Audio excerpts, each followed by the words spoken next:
Welcome to Armchair Expert. I'm Dax Shepard. I'm joined by Monica Padman. And some elves. And there's some elves running around the attic, and they have those cute little slippers on with the little sleigh bells on them, and they're just prancing around here and making all kinds of... Guys, stop it!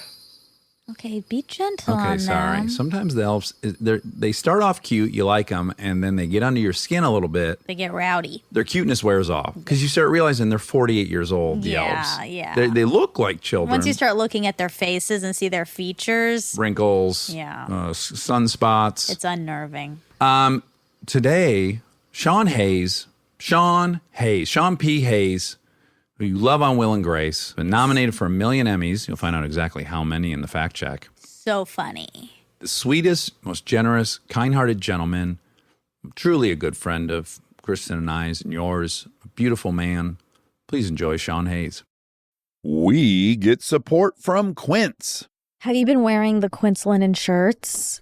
Yeah, I've been wearing them a suspicious amount. Yeah, European linen ones, they're $34, which is genuinely insane for how nice they are. It doesn't even make sense. Well, here's the deal. They work directly with the factories, cut out all the middlemen, so you're paying for the actual quality and not some brand's marketing budget. Everything's 50 to 80% less than comparable stuff. I love it because it's all very classic and traditional, and I know I'm going to be able to keep it for a very long time, and the quality's off the charts. That's true. The style is very consistent. Whatever you get there, you walk down the street, you're going to look good. They have these lightweight cotton sweaters, which I love for when it cools down at night. It's nice drape around your shoulders in the summer and then throw it on when it gets a little cool. And it's not just clothes. They do home stuff, ding, ding, ding, travel stuff, everyday essentials. It's all the same model, quality without the markup. Make your summer wardrobe easier. Go to quince.com/Dax for free shipping on your order and 365-day returns. Now available in Canada too. That's QUINCE.com/Dax for free shipping and 365-day returns. Quince.com/Dax.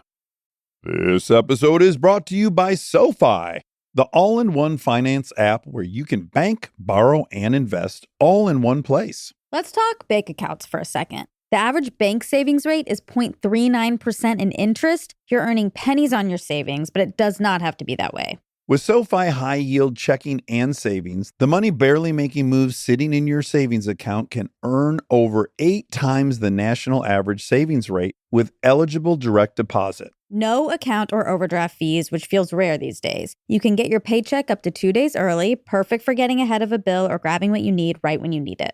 Plus, get up to a $300 welcome bonus when you sign up with eligible direct deposit. Sign up for SoFi Checking and Savings at SoFi.com/armchair. SoFi Checking and Savings is offered through SoFi Bank N.A., member FDIC. Terms apply. He's an armchair expert. He's an armchair expert. Hi, Sean Hayes. Hi. Welcome to Armchair Expert. We were just learning a lot of interesting stuff about you. One of them is that you have a pending PT appointment, physical therapy at 4. This is very exciting to talk about. I think a lot of fans of Will and Grace will want to know that you have a physical therapist you need to see. Sure, yeah. What's the injury? Well, thanks. I'm glad you asked. It's my right knee. Okay. Yeah, I was hosting the Ellen DeGeneres talk show. Oh, filling in for her? Yep. Or is it your show now? Well, that's what I thought was going to happen. Sure, we all do, right? Yeah, right? Yeah. And then Kristen actually did it the next day. Uh-huh. After Did they give her the job? Yeah, I think they get. Well, I don't know if that's something Ellen does or not. She just says, "Hey, do you want to do my show now for not permanently?"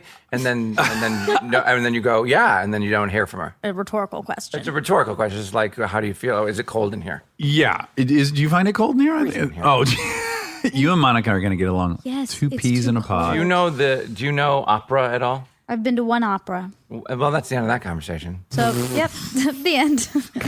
There's a famous Madame Butterfly? opera by a guy named his last name is Menotti. Okay. And it's called The Medium. Okay. And in it there's a famous aria and it goes, Monica, Monica, dance the waltz. Did we lose listeners? Oh, well, yeah, they all just flipped over to a You didn't different. lose me. They're listening to Joe Rogan now. Intrigued. It was like, this got a little too gay for me, is what they said. Well, I almost thought for a second you were making that up because when you go, Monica, I heard the D, and I'm like, no, it's Dax is coming next. You're gonna act like there's an opera. Your brain works faster than mine. No, I don't think that's It the works case. more egotistical than yours. Yes. Dax's does? Yeah. Egocentrically. But well, first I was like, opera, that's Italian, right? Isn't in general operas are Italian? They sing in it. For real. By the way, we're not talking about opera today. No, yeah, well, We can. It's That 2 was a hours. stream of conscious. Whenever I hear the name Monica, that's the name.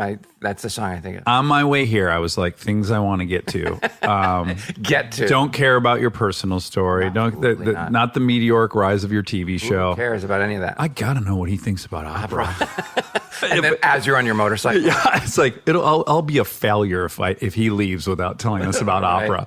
Right. Well, it's what No, but aren't they? They're all sung in Italian, aren't they? No, not all operas are in Italian. There's French ones, there's German ones, there's American ones, there's Spanish ones. There's. Am I completely bonkers though that's the history of it? That even I think that's what people associate. There's probably look. I don't know the answer to that. There's Okay. probably a majority of operas that are in Italian. oh, so you're just like Monica. It's like 99% of people can be something, and if I say, oh, they're all blank, she's like, that's not true. Yeah. 1% of the people aren't. Factual.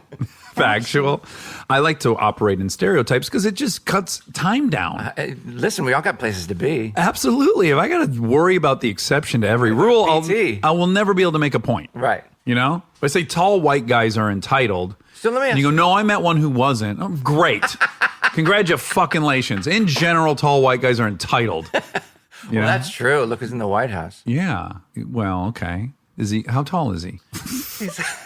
Okay, so but you know a lot about musical theater, opera, all those things because I don't know that people know this about you, but you majored in college in music. You wanted to be a composer of film scores. Yeah, I did. I wanted to do that, and I studied piano since I was 5 and probably studied about 20 years. And then I can't play nearly as well as I used to because there's no reason. I have no outlet to play. You know, I used to run around parties and if people knew I played the piano, like, oh, play something. Yeah. Nothing stops a party faster than a nice classical piece. Yeah. Because that's all I studied. They thought I was like, I'm going to jam, rock, jazz, something. Yeah, Billy Joel or something. Yeah, something like that. I'm like, I don't. Grender and Eddie were the popular steadies, the Yeah. king and the queen of the prom.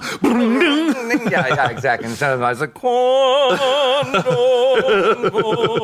and they're like, okay, well, maybe we'll ask Sean. Great party. Yeah. Now, but I would disagree in my own personal anecdotal experience at your house, which is numerous occasions you and my wife Right. have sat down at the piano and played. One time I brought my mom too, and you guys, you'll start playing and singing, and I will start crying. And I looked over at my mom, and she was fully crying too. I find. Sweet.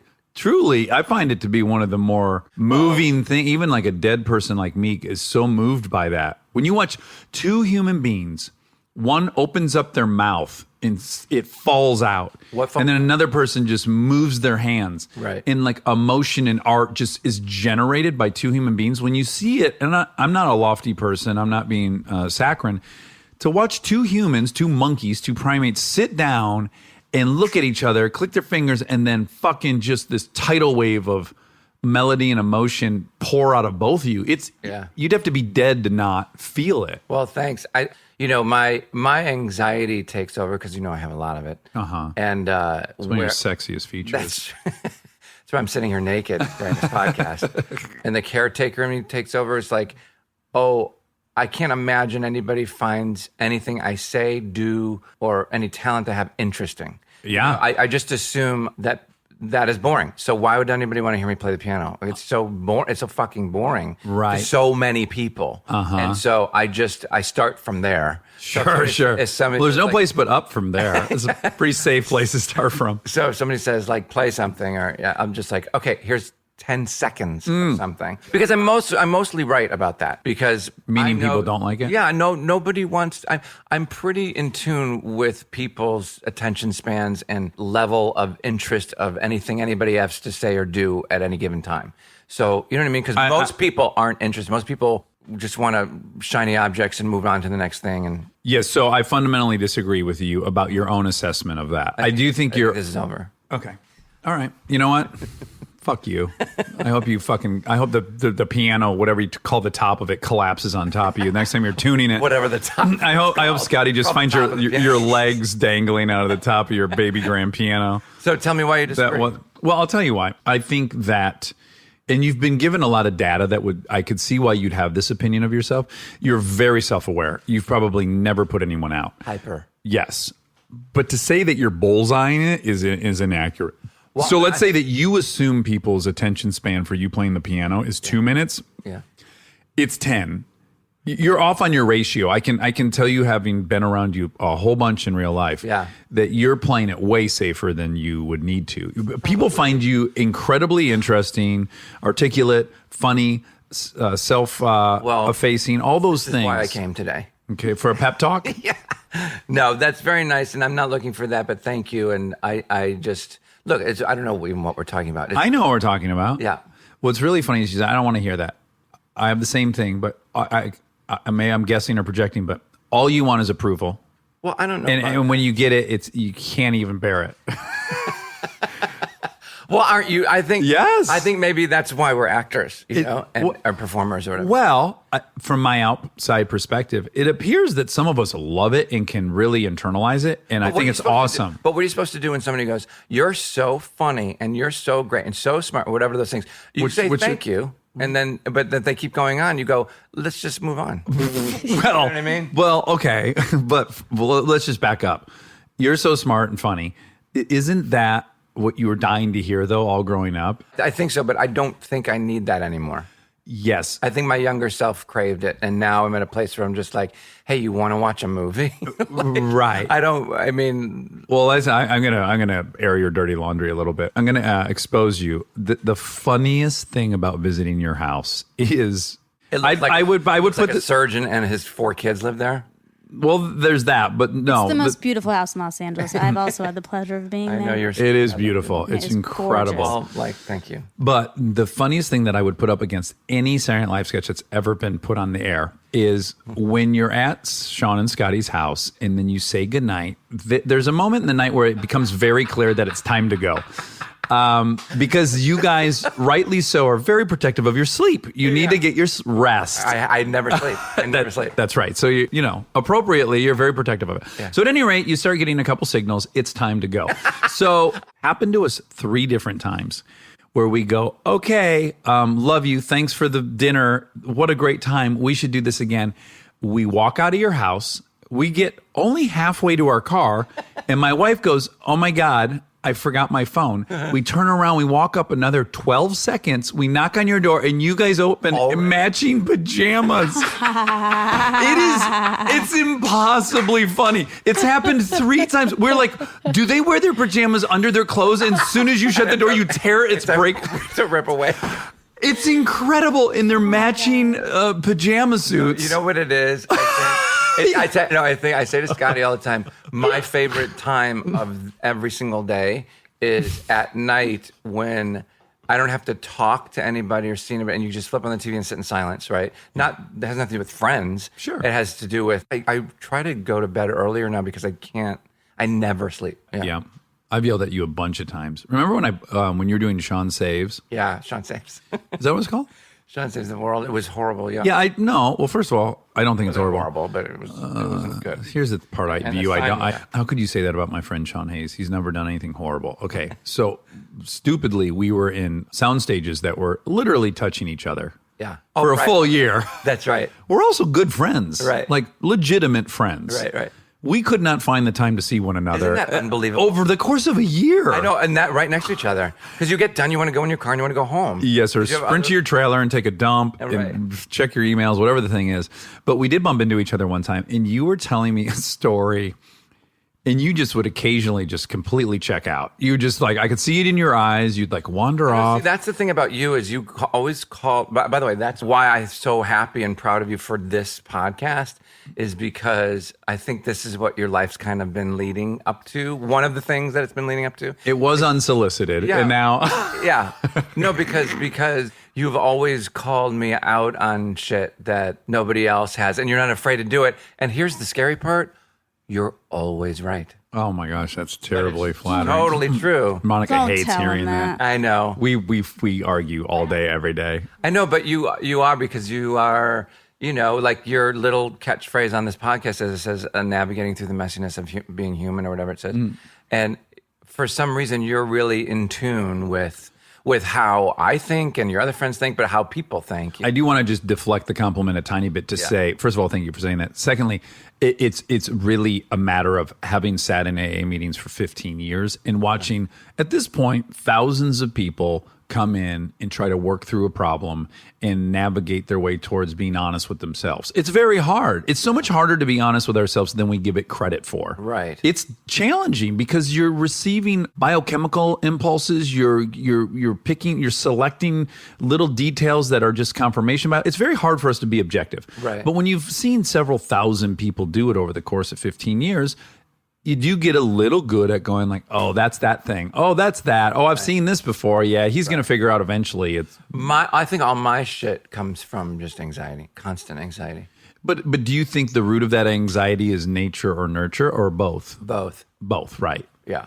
I think so, because I think, if you go, look, here we go. Let's go back to Illinois. Okay. So Well, you have a bunch of brothers, right? Yeah, but here's what I was going to say. As a kid, is that what we're supposed to be talking about on this Anything. podcast? You're not supposed to do anything. Because it's called The people pleaser in you is very concerned that you're not following the format, but I'm telling you, there Well, I isn't think a I'd like to put format. my pajamas, shut the door, so I'm like, please anybody. I'm exhausted. I know. I know. You're enough. Everyone loves you. And you can, and also it's okay if people are upset with you. No, I'm good. It's their problem. Yeah. So as a kid, my dad left when I was about 5 or 6 years old.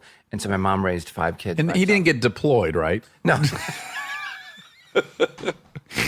He's not an American hero, right? It's worthwhile saying like what that means that he left. He may call it that. But it's deployed to a bar. Yeah. Yeah. No, he My father got this similar draft. he on his own accord left, because I think he just woke up and was like, wait, I'm married and I have 5 kids and I haven't experienced life yet. So that's a good time for that to kick in. Sure. Yeah. And so 5 kids. 5 kids, yeah. 3 brothers and a sister, right? That's correct. I'm the youngest of 5. And so, but I remember when my dad, when they were going through that, my mom, and they were yelling at each other and screaming and slamming doors. And my dad, she locked him out. So he took a bat and broke the door down. I mean, all of it's like so traumatic for a kid to absorb. And so my mom, every single night, would sit in the living room in the dark. Couldn't be more dramatic than that. Like, why are you saying, you can turn a light on? Sure. And so she sat in the dark and cried every single night. No. And every single night I would go over to her with Kleenex, or I'm like, Mom, do you need anything? Are you okay? Yeah. And I think that's where it all comes from. Why couldn't she have done that in her fucking bedroom? Why did she have to have all you? Did she have a little bit of a martyr complex as well? Oh, 100%. Yeah, because that feels like it's really on Irish. display. Yes, totally. Yeah. Which is part of the reason I think my dad left too, because she was always kind of like that. Yeah. Great reason to leave. But Since I've known you, you've always been in long-term relationships. Mm-hmm. But I would imagine growing up married as we are to our parents, you can't escape them, and having someone that was so hard to care for, that you would be super averse to commitment, but you haven't proven to be. I think that's me being self-aware about myself. It's like, sure, I would like to, there's part of you that never wants to give up your youth, which entails chasing men, or in my case, women in your case. You don't want to give up the sex. Don't put me in a box. This ride's not over. But so I think I saw in Scotty something I needed, not necessarily something I wanted. Although I did want him in every respect of the way. But Well, there's often a huge chasm between what's good for you and what you desire, right? That's kind of what I meant. Yeah. So I think I was at a point where I was just like, okay, enough's enough. You can spot the bad people and the bad influences that are probably fun, but not good for your soul, and are going to enrich your life. So I saw that in Scotty, and I was like, okay, time to pick. And I'll go a step further, because I really would like to clearly point out what a catch Scotty is. And you are not saying that. And this is how I'm going to point that out. Nicest person alive. Truly. A beautiful, beautiful human being that Yeah. you're so lucky to be sharing this experience with. So. With that said, he's such a prick. Guy, I want to knock him out every time. I don't even remember his last No, but what else? It's not Hayes? Oh, It's Isinogle, and our initials together spell hi. Oh, fantastic. But back to the desirability. In addition, quite often to them being, quote, fun, they're also just fueling your ego in some bizarre way, right? Totally. Yeah. Well, it's that thing. In every relationship, there needs to be a crazy person and an anchor. I'm so the crazy person, and he's so the anchor. Yeah. Because I don't know that it would work, But I don't know. I will speak for myself. I also, in relationships, I have a low opinion of myself. So if I can get somebody that I've recognized as being higher status than me, then I'll somehow prove to myself I'm better. Yeah. Because why would this person have picked me? Totally. But then I'm with them. I still don't like myself. So now they're just this person who's probably nuts or whatever it is. So that's what I mean kind of in the ego part of it too, is like you're often with people for a very selfish, weird, bizarre reason to make yourself feel, But I agree with that. And at the same time, like for Scotty, the love is so deep and I care for him so deeply that what you just said, but also turns to, gosh, I would give up anything to help this person. Not for my own ego, but. Yeah, well, what's really bizarre is the difference between a very good relationship and one that's probably not good is that through being with somebody for the right reasons, weirdly, your self-esteem does go up. So the thing you thought you could achieve by getting some flashy, status-heavy person always backfires. But then this thing where you actually like them for a genuine reason and then you want to be of service to them and help them and protect them and take care of them, all of a sudden you look in the mirror and you're like, oh, wow, I do like this person. Right. It's counterintuitive. Yeah. Yeah, no, I try not to think that deep. Okay. But you're the youngest and you have 3 older brothers. Yeah. Yeah. And they were boys from what you've told me, right? I mean, they still are. Farted in each other's faces and Just stuff. pinned me down, spit in my face, which I didn't like till I was older, but yeah. No, that drool thing that you do? And you suck it back out. So they would all pin me. I remember they pinned me down and forced to shave me when I didn't really have growth yet on my face. Okay. And there's a Did they ever cut you? No. Oh, okay. No, we weren't really parented, so we kind of have parented ourselves, Yeah. And, although my mom was amazing, but she was working, and so What did she do? she had a choice when we were extremely young to either have an office job or take a not-for-profit position at a food bank that feeds the poor and the homeless. Of course, that's the one she picked. She did. Yeah, so for 25, 30 years, she worked at a food bank that supplied the Northern Illinois Food Bank. It was part of the Second Harvest. So safe to assume you guys weren't in high cotton. It's not like you had the coolest tennis shoes every spring, we had did you? one winter we had the heat turned off in Chicago. So you could see our breath in the house. Oh, Jesus. And I'd get ready for school and I'd have to wash my hair in the sink in the freezing. It was horrible. And then we had our phone turned off and the car repossessed and the house remortgaged, and it was nuts.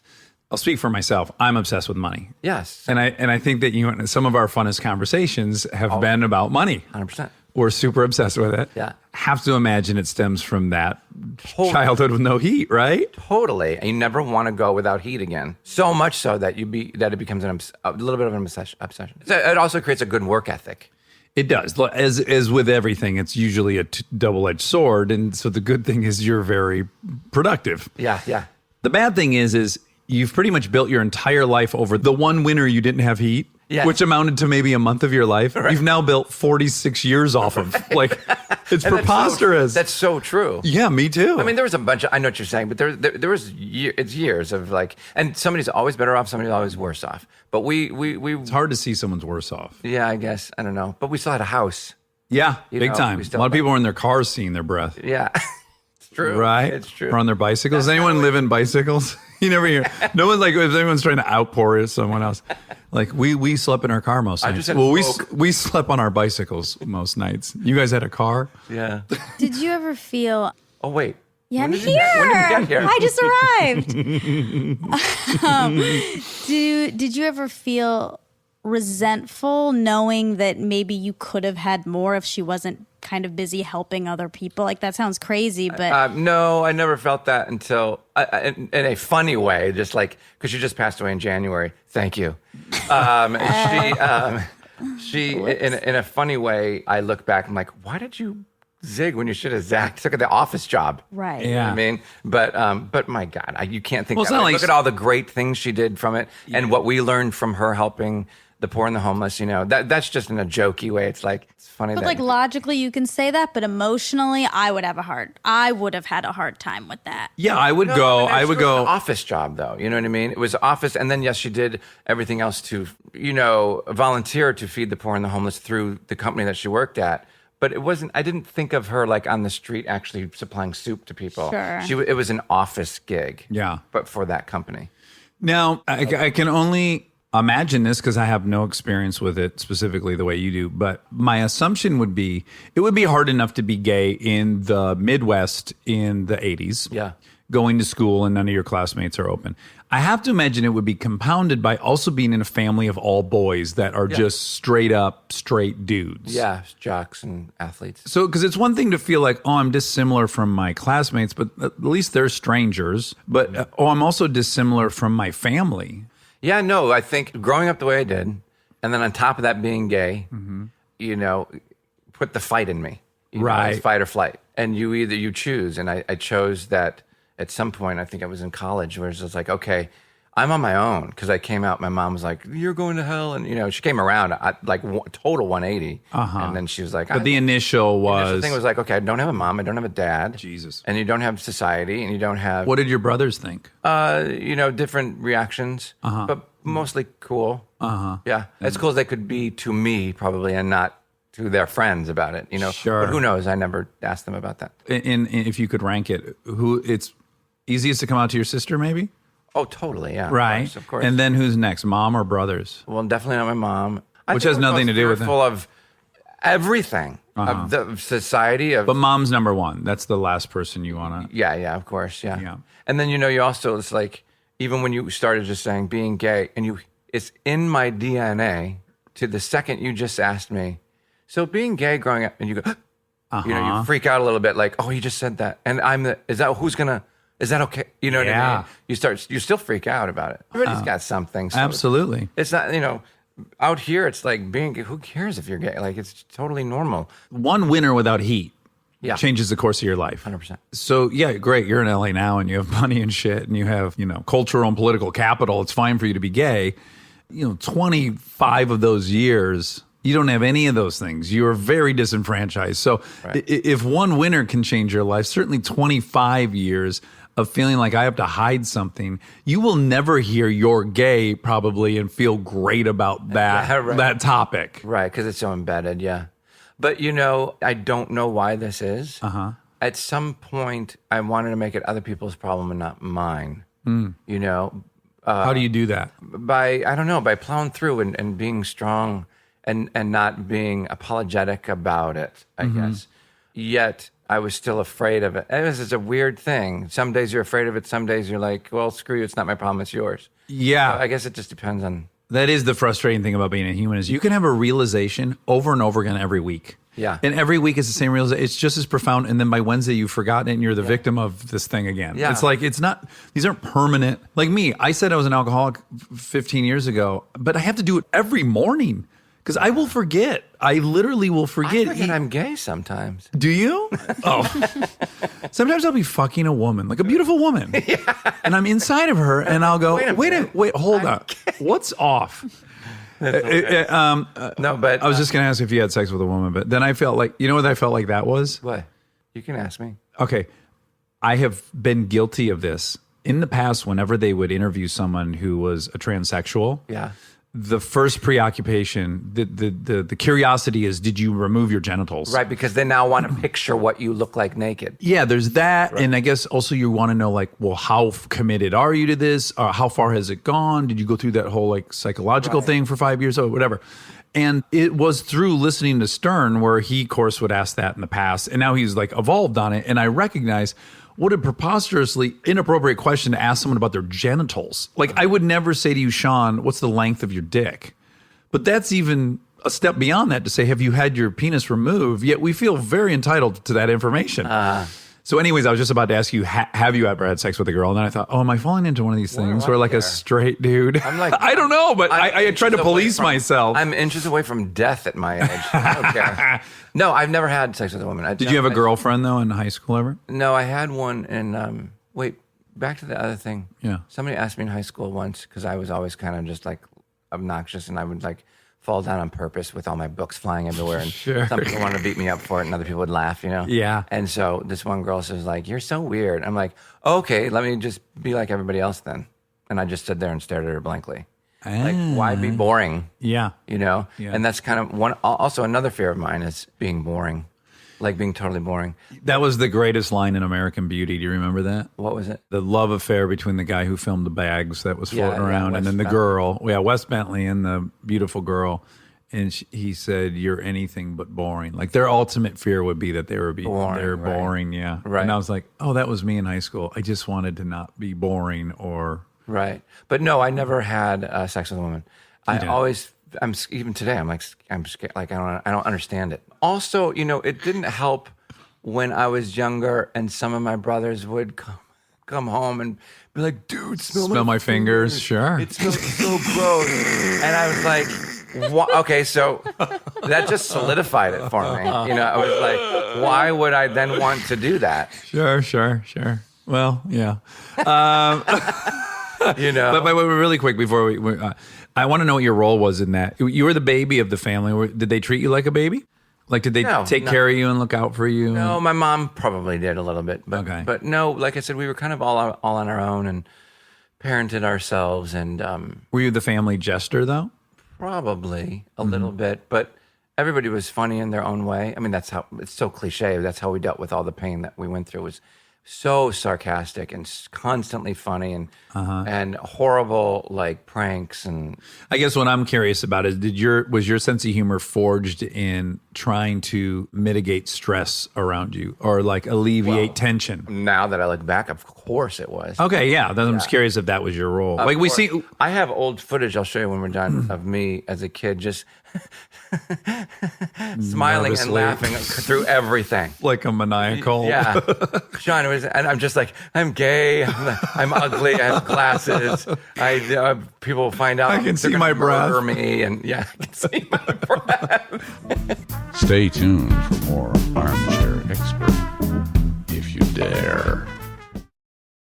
Confidence. It's listening to your gut. It's moving forward, even when the path ahead is unclear. For nearly 160 years, Pacific Life has helped people keep their promises, building confidence for generations. Whether you're confident in your financial future or just beginning to envision it, we're here to help.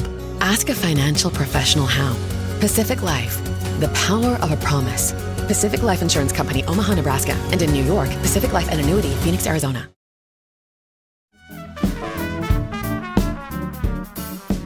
It's the end of The Shining, and that's my dad coming at me with an axe. Now, after he left at 5, did you see him again? Would you see him like every other weekend, or never? He kind of came and went like over the next course for of the a shower, next 5-6 years. Totally, really? Yeah, for like a shower or like a meal. Cook eggs. And I remember he always used to come home late at night, my dad drunk, and make like an egg sandwich, right? Oh God, and soup or something, right? Such a drunk guy thing to make, isn't it? And my brother held the handle of the spoon under the fire for a really long time, and then placed it there, right? And so my dad came back. He's like, "Motherfucker, what the fuck, you fucking kids! I fucking hate you guys." You're right. Oh my goodness, horrible. And then one time he was really drunk, and the kitchen floor had those linoleum square tiles, you know. And he, in his drunken state, nobody did the dishes, so he took every single dirty dish and put it on every square on the kitchen floor. Like Beautiful Mind style. Like maybe he was a mathematician we didn't know about. I should contact him. Now, in your adult years, when you became famous and had money, did he try to find you, or was he dead? Or when I first started to become a publicly known figure, I felt bad because the National Enquirer kind of followed him around. Oh, they did? Yeah. And they knew this story. It's an old story now. This has been everywhere. But yeah, so he contacted me a little bit, then he didn't, and now he does, and I don't know. Oh, he's still alive? Yeah, he's still alive, yeah. He's 83 or something like that. Isn't it wild, though? I think about this a lot, that while I'm on this earth and alive, I will never know the feeling of having a father.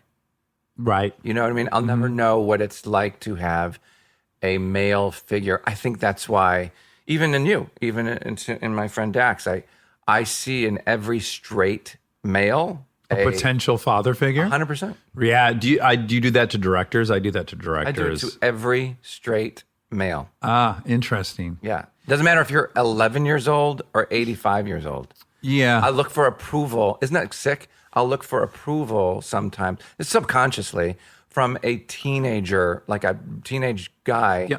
Sean, why do you think I have tattoos and ride motorcycles and do wheelies and things? I'm just endlessly in need of male approval going, good job, you're cool. Yeah. You know, because, I wasn't getting it Right. as a kid from Well, a guy. But do you think that most guys do get that?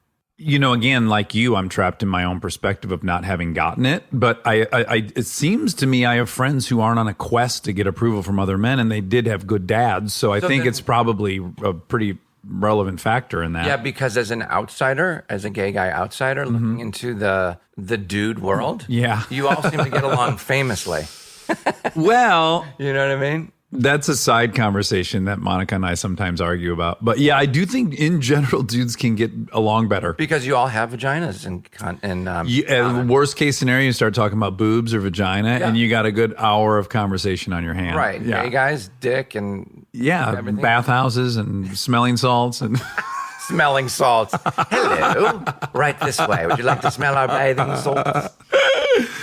It's funny because I've heard you say this stuff before, but it's something I respect about you. You have this mantra that you say quite often, which is, and then you die. Yeah. Right? This is your mantra. Or I'll say you're literally here for 5 minutes. Yeah. And I think that's really great. And I think it's really helpful and it's healthy and it's productive. It's right on the border of depression and productive. Well, but then another part of me thinks, and yet sometimes you're definitely undermining the impact of these things. And they do affect that 5-minute ride on planet Earth. Yeah. Or when you die, there is a better or worse life you can leave behind. And so to kind of just as a knee jerk always go like, well, and then who gives a fuck? Well, so for the dad thing, my own personal thing was I've had so many levels of resentment against my dad. First of all, he was a fine dad. And as I get over more and more of these issues, he's a lovely dude that did the best he could. And he was quite great quite often. Mm-hmm. So with that said, one of the things I was really resentful for, I couldn't put my finger on it in my 20s, or rather my 30s, was I finally had accomplished something I had set out my whole life to do. And I owned a home and I had some cool cars. And the thing I felt like he robbed me of is I wanted to show my dad what I did. And I wanted him to say, good job, son. Uh-huh. But it's deeper than this because he did do that. I also wanted to respect him and for the compliment to have resonance. Yeah. Like he had lived a great life and now I lived up to his shadow. You know what I'm saying? Like I became a man like he was. And now he's patting me on the back and going, boy, you did it. Now relax. And do you at all feel resentful that you were robbed of the things you've done? We can agree you left Illinois and you were on a hit TV show and you have a nice house. Yeah. And that's not necessarily success, but you're just doing well.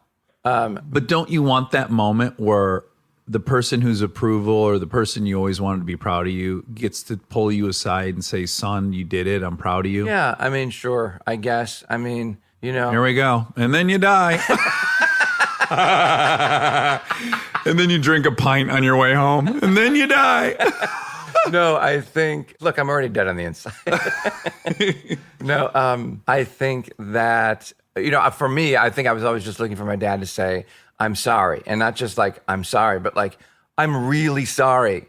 Look, it all worked out and I wouldn't change it for anything because of what happened, gave me drive and, and ambition and all those things. So I wouldn't change any of it. But to your point, that's just doing well and maybe not success. Yeah. So if you have a ton of anxiety and you move through life with a lot of anxiety, and that's at maybe the core of it or the root of it, then how thankful can you be that it was like that?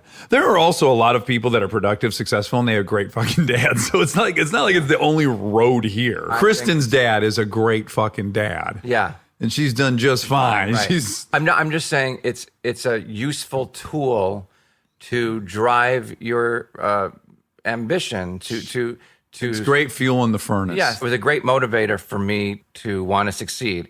The whole notion of waking up in the morning saying, I'll show you. Yeah. You know what I mean? It's powerful. Yeah. So I think, and then, I once, I don't know if this is interesting, but and I'm talking faster because I'm getting through it because I don't know that it's interesting and people are going to change the channel. Uh-huh. It's exhausting. No one's being going me. to change I know. the Well, channel. anyway, so. Sean, yeah. I love you. I love you too. You're so talented. You're so kind. You're so generous. You're way more than enough for anyone. Okay, great. Isn't that the Continue. truth? It is, yeah. I don't totally forgot what I was going to say. Okay, cool. You were going to tell a story that you were Cool afraid story. to tell. I don't remember what it was. Oh, no. Really cool. Interesting. You came in 95. I come probably every day. Okay, if you can muster up the energy. I never even finished that story. I bumped into you outside of your shows, Sean Saves. I abbreviate it for time. Sure. Sean Saves, and you were talking, and then you just wandered off to somewhere mentally. You know, that was a really weird time for me because I was so stressed out because my name was in the title and blah, blah, blah. Yes. All that stuff, yeah. I remember it being very scary for you. Yeah. And you were not sleeping enough. No, still not. I remember I virtually yelled at you. I was like, Sean, you've got to get 8 hours of sleep. Like there's things that cycles of sleep that happen in your insulin and all but this you know stuff. What? Like right now, like I sleep like I'm not making this up. I sleep about 2-3 hours a night. Oh, and then but wait, and Jesus. then so I go to bed at like midnight. Okay. I get up at 3. Okay. And then I'm up. I Put play the games dishes at on 3. the floor. Yep. And then I will fall back hard at like 6 or 7 in the morning for an hour. And I sleep great. And then I'm totally wide awake. And I've just surrendered that that's my circadian rhythm. I need you to get more sleep. Yeah. We gotta put a concerted effort into figuring out how to get 8 hours of sleep. Okay. I need you to get more How sleep. much do I owe you? Katsuya. Oh, yeah. That's our little hideaway. You're a nice little secret hideaway. I love it. Although one of the profound conversation we had though was at the counter. Yes, very. Yeah, and you tell this story a lot. Okay, so I like it. Yes, because I'm the hero in it. You are. Do you know the story? No, I don't think. Okay, so Well, no, before you tell the story, and I'll remind you to tell it. We met at playing poker at Will Arnett's house. Mm-hmm. That's exactly when we met. I had just done Let's Go to Prison with Will. He invited me to the poker game. You walked in. Actually, the very first time we ever met was backstage at the People's Choice or Kids' Choice, whatever, one of these award that's shows. what I remember, yeah. And you were very, very nice. And I was like, oh, that guy's really famous and he's so nice. That's what are the odds? And then we met at Will's. And then by my own account, I fell in love with you that night. Like I remember driving home feeling butterfly-y. Yeah, likewise. Yeah, it was so fun. I thought you were so funny and just kind and generous and loving. And I just loved you. And then we broke off from Will and had our own little relationship. And then, of course, you and Bella are really good friends and we're all friends. So we became friends from then. Yeah. Yeah. And then we would eat lunch together. And then so we were eating at the counter and I was just about to do a Broadway show. And the Advocate wanted to interview me or something. So that's a gay rag. Gay magazine. Yeah. So it's like, okay. And then I was talking to my publicist. I was just like, I'm so exhausted. Like because I was out, but I wasn't out to the press. Right. And so that's like a whole other podcast, right? That whole like journey inside my brain about being scared to come out but being okay with gay, but publicly, then people are going to shoot me. And I don't know, there's a bunch of fear and all this stuff. And we were getting death threats at Will and Grace when it first started anyway. And then I'm like, wow. You know, unlike Ellen, who was brave and did all that, I was like, I don't know that I want that job. You know, I don't know that I don't have the DNA to be a spokesperson for the entire community. I don't have that in my blood. I just not like stand on a podium and say, this is, you know, I'm a funny person who is quiet and put my pajamas on at 6 o'clock at night. Because I often sympathize with, say, you in that situation, or often black folks as well, where it's like it's almost expected of them that they have to be the head of a movement at all times and in all interviews and all worries that they should always be pushing the message and agenda. And it's like, for me as a selfish human being who wants to do whatever I'm in the mood to do that day, it feels slightly unfair that it's the double whammy. Once, First, you're already born gay, which makes you marginalized, or you're born black, which makes you marginalized. And then on top of it, when you get to have some fun and be famous or whatever, now you got to always be political and carry this message. Like, it feels like double unfair. Right. I agree. I just didn't. I wish I was like that. I just am not built that way. And I feel a little guilty about that. But at the same time, I just want to be an actor. Yeah. I just wanted to act and make a living at it. That's all. And do other small things like I do. I have a scholarship fund set up at Illinois State University. I give $5,000 every year to a needy kid. And nobody knows that. Now on your podcast, I revealed that. Thank you very much. But other little things like that, I do lots of those things, but I'm not vocal about it because I don't want to be vocal about it. Sure. That said, I came out in 2010 publicly, like to the press. Came out everywhere else at 18 years old. So That young? Yeah. That's pretty brave. Yeah, in 1988. Yeah. Because Andy Bell, who was the lead singer of Erasure, I try to discover a little something to make me sweeter. You know that song? You know that song? That you gave me no, that you gave me no, that you gave me no, that you gave me no, so. Oh, yeah. There we go. I hear you calling. Oh, baby, please. Right? Yep. So that guy's name is Andy Bell, and they've had many other hits. And I'm getting to your story in just a No, second. you don't need to. And everybody's like, who's your inspiration? He was one of my inspirations because he was out and had the #1 song on the radio in America and England. Yeah. And also Chain of Fools is an hugely famous. That was the other hit song they had. And I was like, wait a minute, that guy's gay? And I was 18. I was like, you can make a living like being gay in the arts and being open about it? My mind was blown. That's where it gets tricky. That's where the guilt comes from, right? Is you know how inspirational that person was. Right. And how much confidence it gave you to be honest in your own personal life. Yeah. That on some level, right, you think, well, fuck, I owe that to whatever 17-year-old kid looks up to me. Yeah, that's the biggest gift of all of this. Yeah. Right. And that's, that shit makes me cry. Where Yeah. like people come up to me and like, because of you, I'm like, what? I can't even talk about it right now. Yeah, absolutely. But it's incredible. It's very powerful, power of comedy. Power of comedy and or being yourself. power of honesty? Yeah. Well, both. Yeah. Both. Yeah, it's bravery. Well, being honest in comedy. I think they're both the same. Okay. Right? Don't they all come from the same place? Honesty and comedy? Yeah. You can only be funny if it's honest. Well, I was just watching Comedians in Cars and Comedy, or whatever it's called, and Jerry Seinfeld said he thinks that concept's bullshit. Well, And he said Richard Pryor's pipe didn't really talk to him, but thank God he said the pipe talked to him. what are you talking about? Richard Pryor's most famous I know, comedy right? routine is like Right. the pipe's like, you can kick Jim Brown's ass. Kick Jim Brown over here. You can kick his ass. And Seinfeld said his pipe wasn't really talking to him. That's a lie. That's not honesty. But it's brilliant. Well, that's semantics. No, I'm just saying, I don't know that that's the same thing. I'm just saying, I think the funniest comedy is rooted in honesty. Oh, right.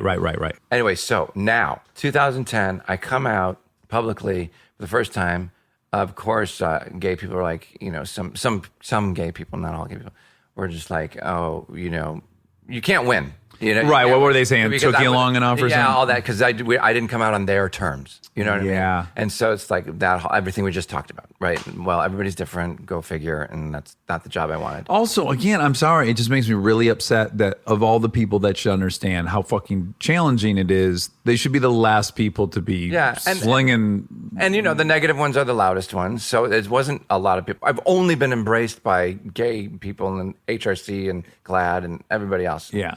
And I always say I contribute by making silly, funny Facebook videos with my husband, and I hold his hand in public, and that's how I contribute. I don't contribute in any other way that somebody else wants me to. You've never been on the bow of a float in the gay pride parade with I haven't, a no. tuba? No, and that's great for those people who want to do that, and that's for very sure. successful that way. But anyway, can't win. But 2010. 2010, I come out, and Dax, we're having a hamburger at the counter, and he says, let me ask you something. And this is right before I came out. As I remember it, you had agreed to do the interview with the but I haven't advocate, done and it you were yet. very nervous about it. Yeah. And so Dax says, I have a feeling why you haven't come out yet. And I said, why? And he said, you've been kind of keeping that under wraps publicly so that you might be more available to possibly one day star in a movie or be the lead of something somewhere. And I go... And play the straight man. I play the straight man, like maybe that's still possible. And by the way, it's still a possibility, but he goes, I go, yeah, I guess so. I was playing the studio game that's been antiquated since Rock Hudson was, working, that you're not supposed to say. One question changed my whole life. He goes, how's that working out for you? And I was like, oh, it's actually not at all. So I was like, wow, how's that working out for you? So that really made me go, yeah, who fucking cares? Who cares? Well, I'm exhausted.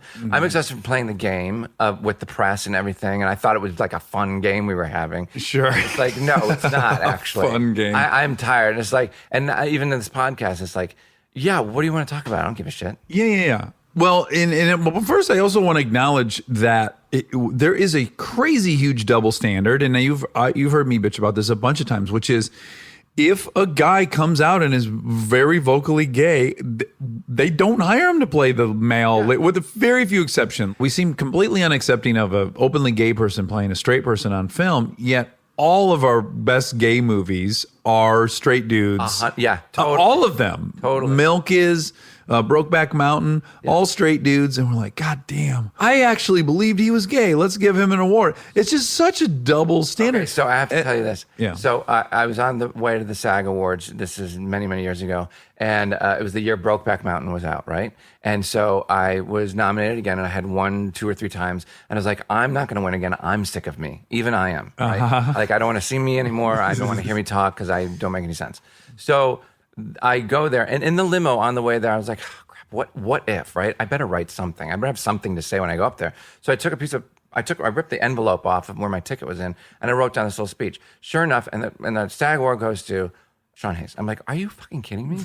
That's like, I'm so flattered. Like, I can't believe I won again. So I get up there, and everybody's George Clooney. Everybody's in the audience, right? And so I get up there, and to your point, I say, first of all, I'd like to thank Ang Lee for taking a chance on me. Because Ang Lee, who directed Brokeback Mountain. Ang Lee, if you don't know, yeah. I'd like to thank Ang Lee for taking a chance on me because everybody knows how hard it is to play a gay role these days. And I go, but now that I've won for playing a gay role, think of all the opportunities that will come my way. Like I just was relentless with the point I was making against the press and Hollywood. And so, and this was like 12 years ago, whatever, and they still do it. And like, love Simon, right? Fantastic actor. Nothing against him. Nothing against any actor who wants to get a job. It's just a wake up call for the people hiring. Like maybe you should cast a wider net. And but that said, coming as a gay man, I really truly do believe if you're right for a part, you should do it regardless of what you are. If you're a straight guy that can play gay better, fine. If you're a gay guy that can play a straight guy, fine. It's no, I think we're there. Yeah, and I don't think that any actor should ever not try to do a role they want to do. But I do think it's up to the people above them going, well, let's just say that we're not going to let gay guys play straight guys, so we should at least let them play gay guys, and they're gay. Yeah. We have some obligation to allow them to work. Right. I mean, like, take Matt Bomer. Yeah. Who's a phenomenal actor and an incredible human being. Very nice. And gorgeous guy. Yeah. He was just on an episode of Will and Grace. He goes, and they gave him a line that his character said, if you're looking for a pore on my face, you won't find one. and I go, you're like a dolphin. And he really is. He's so gorgeous and wonderful on the inside too. But there's a perfect example of an out proud gay guy who can play either. Yeah. So give him a shot at playing a leading man in a movie. Maybe they have, and I just don't know. But so you leave Illinois. Yeah. You come to Los Angeles in 1995. Yeah. How soon after you get here do you audition for Will and Grace? So this is a story. Ugh.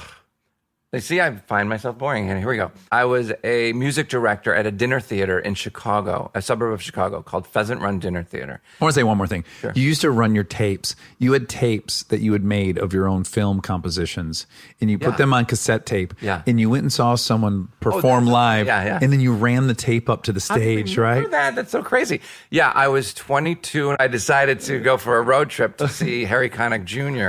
Right. At some theater in Chicago. Because I was obsessed with the When Harry Met Sally soundtrack, right? And I'm like, I can't believe that guy played that and sang and everything. And so I drove up to see him in concert, and I knew his albums. And so one of the songs, he said, this song was written for me by a guy named Mark Shaman. And Mark's right here in the front row. And I'm flipping out. Do you know who Mark Shaman is? No. So Mark Shaman and Scott Whitman wrote Hairspray the musical, all the music. okay. Mark Shaman wrote a million things. He wrote the soundtrack for The Bucket List that I was in. I'm so sorry. He composed that. I just saw, what have you said? He wrote that beautiful score for Sanford and Son? By the way, he probably did. Mark Shaman is like, he wrote all the music for Smash, the TV show. Like, incredible, amazing, very, very famous composer. So Harry Connick dedicated it to Mark, who was sitting in the front row. And I had my tape with me like an idiot. And I ran down to Mark Shaman, who I now know and I'm friends with. Yeah. And Harry Connick, like, it's all weird how it all works out. Yeah. And he just looked at me, he was like, yeah, thanks. That's it. That's that story. So I saw him again for the first time, like 15 years ago. And I go, I haven't heard from you. Did you ever listen to that tape? And so it was Pheasant Run Dinner Theater. I was a musical director. And while I was doing Fiddler on the Roof, with Anna Klumsky was in the cast, in the parking lot, I had my car packed. I did the show, because right after the show, I was going to take off on the highway. So me and a friend drove out, didn't stop, 36 hours, never been to Los Angeles, got out, had a setup, like a friend of mine from Chicago who already moved out, had the apartment. So he's like, this is the address, because he moved out before I did. And so I drove up to Park La Brea. I was like, wow, I don't know, no idea where I am. I moved in, we shared rent. I was taking the trash out one day. There's this guy who worked at a casting office, and he goes, what do you do? I go, I'm an actor, but I work at this restaurant, Red. It's awful, but No offense to Red. no, of course not. Yeah. It's closed a long time ago. The owner was a jerk, but he was David.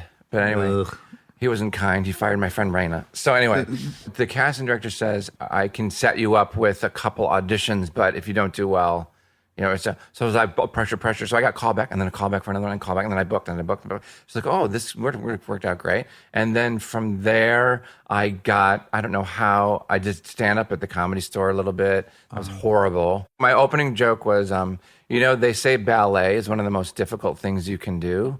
So I say, don't do it. It's good. I like You guys that. laughed way more than Comedy Store. No, I did. I would stand there in front of the mic for 4 minutes, maybe, which is an extremely long time. Yeah. And pantomime, like, thank you. Hey, it's good to see you. Oh, And the audience, right? that's right. That's great. You cut your hair. Oh my God, how's the baby? And just ask certain specific people questions, but I didn't move my body. Oh, You know? that's great. I had this really big pose, but I didn't move my body, and then I would point and then get back into the pose. Anyway, so stupid. I like it. And then I somehow got Billy's Hollywood Screen Kiss, which my agent was like, you auditioned for this independent film. Do you want to do it? I don't know. It pays like literally $75 a day or $25 a day or something like that. I was like, yeah, I'm not doing anything else. Like, yeah, I want to work. Yeah. So I did that. And then, 8 months later, Tommy O'Haver, the director's like, we got into Sundance. I'm like, what's Sundance? He's like, it's a good thing. I was like, okay. And that's when it was truly an independent film festival. Yeah, you had to fly yourself and fly stuff. yourself and, Yeah. and no names. It was all breaking people, Right. And This is like Sex Lies videotape era. Yeah. And the same year mine was Darren Aronofsky. Oh, yeah. Pie. Yeah. So that happened. And sitting in the audience of one of the screenings for Billy's Hollywood Screen Kiss was a casting director from NBC, casting Will and Grace. And he said, we're looking for a Will. And I said, watch the movie. Maybe you found him. I don't know. And then he said, would you fly back? And I go, I don't have the money to change my flight to go back to LA to audition for something that may not, you know what I mean? It was Yeah, like, yeah. I want to stay here. Yeah. And so so I stayed there, and I got back. They'd found the brilliant, amazing Eric McCormick. And then they said, do you want to come in and read for the quote, the other guy? And so I said, yeah, I'll read it. And it was between me and Alexis Arquette, God rest his soul. He was such a good guy. And there it is. Here we are. What year was that? Still in the same sitcom, by the way. The dream, by the way. 35 years later. Oh, my God. Yeah. So, wait, what year did it start shooting? 1998. So I'd been here 3 years. 3 years. 2 years. Pretty crazy. Yeah, I won the lottery. Yeah, it's pretty nuts. And just give me the historical context really quick. I was 27, by the way, You were 27. when I did the pilot. Yeah. Was that the first openly gay lead characters show? Ellen's character is really the lead, Okay. that came out on that show. But then, of course, ABC, I can't remember, somebody, wherever it was, canceled the show famously, as you know, because of that. And then, there's a great quote that Max Muchnick, who created Will and Grace, said, Ellen opened the door and we knocked it down. That's cool. And was it immediately a success? What Did it like race? debut huge? No, we were on Tuesday at 9:30 after Caroline in the City. Not even a slot. No, it was not a success at first, and then after the first season, they reran it over the summer like they used to do. Right. And the same thing happened to us that was happening with Friends, they said, which was people found it in the second season. Oh. You know, and the reruns of the first season, and then it just became And then it became a hit. Yeah. And how many years was the first run? 8 years. 8 years. And you got nominated for how many Emmys? I don't know, idea. 6 maybe? And you won how many of them? Just one. Just one? Yeah. Was it exciting to win Just that? one. I won one. You won an Emmy. Like, that was exciting. That's infinite more Emmys than I have. Was it so exciting? Yeah, my mom was there. That was nice. So she got to see some of that. And you got to go, you went on Oprah. I went on Oprah. Yeah. Well, So wait, no, I'm trying to think of my Emmy speech. When you say things, that's why, like, I'm fearful of this. I still have anxiety sitting here talking to you because we live in a world now where I don't know but I'm afraid to talk, like, because you are now accountable for every single word you say. So I'm going to or maybe even accountable in a whole other time space continuum. So in 10 years, what we say here could be dug up. And we could be murdered in 10 years by something that's evolved. That's a little fucking scary. It is, isn't it? Yeah. That's why I'm going to drive home and think about everything I said and didn't say right. And if I offended somebody. But maybe this will help you retire. Because I think you're going to have a very hard time retiring knowing you. Yeah, So absolutely. maybe this will help. Like in 8 years when this gets played and they kill us both, it'll be a blessing. This is nice. I always say to Scotty, I don't necessarily want to die. Okay. But if I did, I'm okay to go. Okay. Yeah. Well, I think particularly because we've chosen comedy as a field, it's incumbent upon you to be provocative and shake the tree. That's basically the whole point of it. Right. And so, I'm trying to please too many people all the time. yeah. And at some point in your life, you got to go, it's the Sean Hayes show now. I The know. rest of it was for you guys. You know what, Dax? That is so interesting. I would kill to be at that point right now. I don't know what you're waiting for. No one's going to knock on your door and say Because it's time for the Sean Hayes show. But let me tell you. Because the things I think, and the things I want to say are, not going to work. Yeah, but so you're in year now 3. You're about to go into year 3 of this new version, right? Yeah. So that makes 11 years. 11 years of making a great paycheck. Like, what would be the indicator for you that it's time to do it on your mind? Yes, and be. I don't know. I guess here's the thing. I talked to Scotty about that too. Is like, what mind would I speak? So maybe I'm talking out both sides of my mouth. Like, I can't wait to speak my mind, and then I go, I don't really have anything to say. Right. I mean, like, yeah. I like my tiny little life. Yes, I think it's not even really about what you're going to say. It's about when will you say to yourself, I am 100% fine exactly how I am, and you'll either love it or hate it, and that's on you, and I'm cool with the results of that. That's the thing I would want you to have. I think I'm almost there. I still have this thing in my mind where I think I have to please a lot of people. Yeah, I don't know.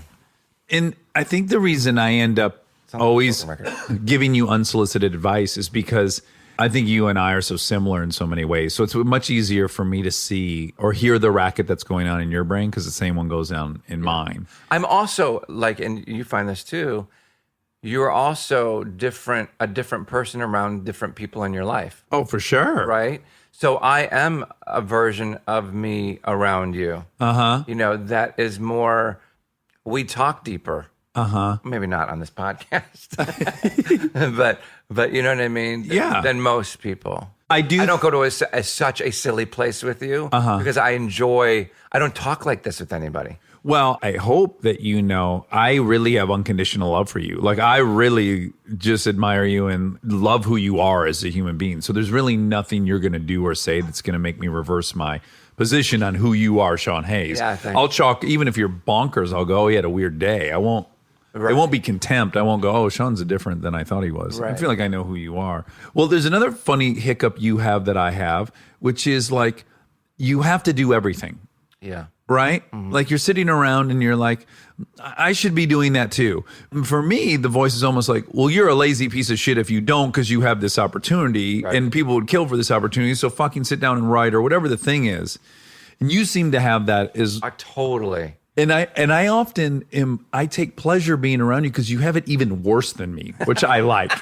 The only way is up then? Because you'll do these Broadway shows and they fucking kill you. Oh, it's unbelievable. And you're excited for about a week when the romantic notion of doing some new one is in your head and you're whipped into a lather about it and drunk on the romantic fantasy you have of it. Right.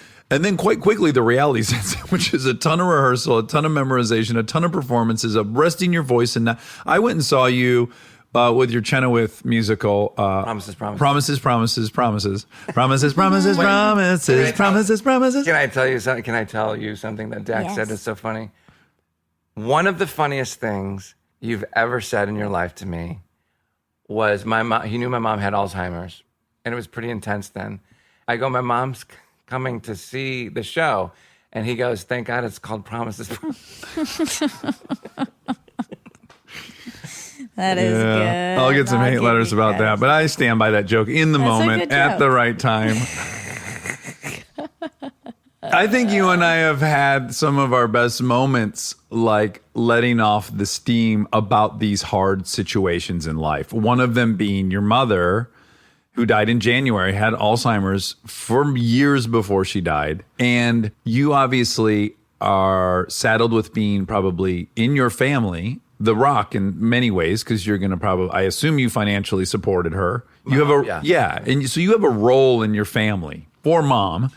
It can be an oppressive mask to wear. You're talking to doctors, you're gathering the information, you're making pretty important decisions for her. And sometimes you need to go see your comedy buddy and make some Alzheimer's jokes, right? Just to keep yourself fucking sane. And there's something so cathartic about finding the humor in these scenarios. Yeah, you have to, because all of a sudden the child becomes the parent. And there's so many. Yes, my father, towards the end, I was caring for him as well. And some of my favorite moments are at a certain point, he had to start wearing diapers, right?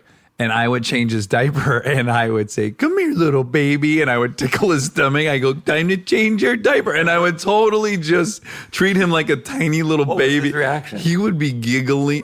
And there he was, a 300-pound baby laying on his back. And I'd be fucking changing his diaper. But I wouldn't just do it like, oh, we got to get through this. I'm like, dude, you know what? This blows for both of us. I think the last thing you want is your son to be changing your diaper. And the last thing I want to do is change his diaper. So I'm like, let's go all the way with this. Come Gucci, Gucci, goo. I'd be like tickling his bare belly and shit. And so funny. fucking slime. Lift your ass up, man. Help me out here. You're wearing a fucking diaper. And we would have a damn good laugh at it, you know, because I don't know. What else are you going to do? Just let it own every aspect of your life. And you have to, you're right. You have to go for it. You can't just half-ass it. No pun intended. Yeah. And then even when I just went through it again with my stepdad, like I had a role in that family. We all sat in the room. It was at the end and there's 6 of us. And I'm like, I know my role. It's time to make some jokes about this. Yeah. You know, this is rough. We need some levity here. You have to, yeah. But would you ever feel guilty? Because you would make a lot of good jokes during the hardest Alzheimer's phase. No, I think, you know, you look, I was in therapy about my mom for, I know what it was. Here we go. A long time. Okay, so this is from 2 hours ago when we were talking. This is from so Monday.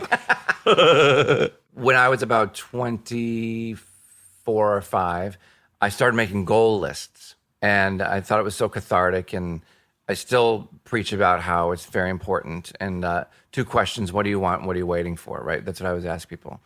Just specifically, what do you want? Do you want food right now? Are you hungry? Do you want tons of money? Do you want a great relationship? What do you want? So you have to write it down. And so I would write stream of conscious things down. I would like 50 things, and I would number them. 1 was eat better. 2, exercise. 3, call my mom more. 4, book 10 commercials this year. Or 5, be a household name. And 5, like big. And then a section on it, I'd have lifetime goals, which was host Saturday Night Live, be on David Letterman, have a billboard with blah, blah, blah. Like career things that you think are important. And so my therapist said, I told him this, and he said, this is many, many years ago.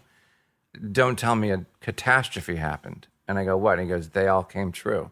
Yeah. And I guess that's why I'm sitting here. A little bit of that, but I was going through it with my mom too. So once I went to therapy to deal with the death of my mom's soul, I guess, or spirit, her physical was still here. So I had to deal with the two deaths, right? Yeah. Her consciousness and then her physical body, right? And so that was really tough. That took about a year or two to get over, and crying, and it was rough. And then to your point, yes, it's great to make jokes after you heal from that death. Then while they're still physically here, I think it's okay, like you said, to find levity within these tragic moments. And then you have to deal a second time with the death, but it's not as rough because, it's a blessing that they go, because what is the point of being here? That's what I'm sorry, that's what I have a problem with, these right to death laws that are now slowly being passed in states.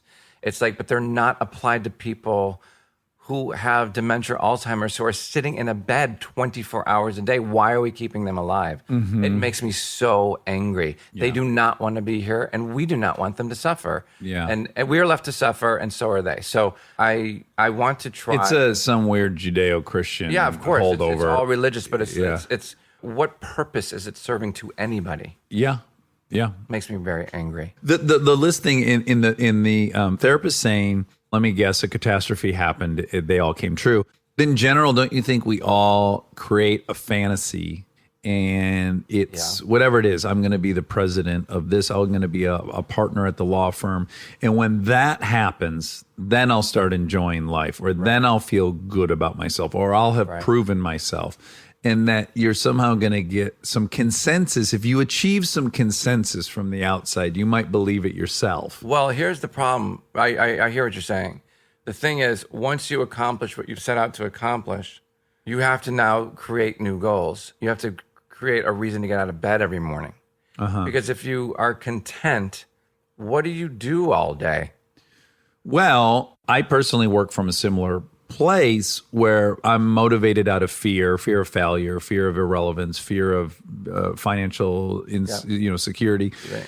I strive to work and be productive and creative out of a place of love and excitement. That's my goal. Yeah, no, I get that. I do that too. You do. I don't know if people know this about you, but you produce a lot of television shows. You have television shows on the air that you produce, and that is a labor-intensive, not generally that fun. It's not like acting where you're playing with another person. It's work, producing it. Yeah, I don't personally do all of it myself. I know. You have a great partner, Todd. Yeah, Shady Acres. What is it? I always think it is. Do that because it makes him feel bigger than me. It's called Hazy Mills Production. Hazy Mills. You also will go do these Broadway shows. And they're so labor-intensive, right? Yeah. They're really, really hard. Makes you feel alive, I think. Okay. And then and then you are on, you do 22 episodes of Will and Grace? 18 this year. 18.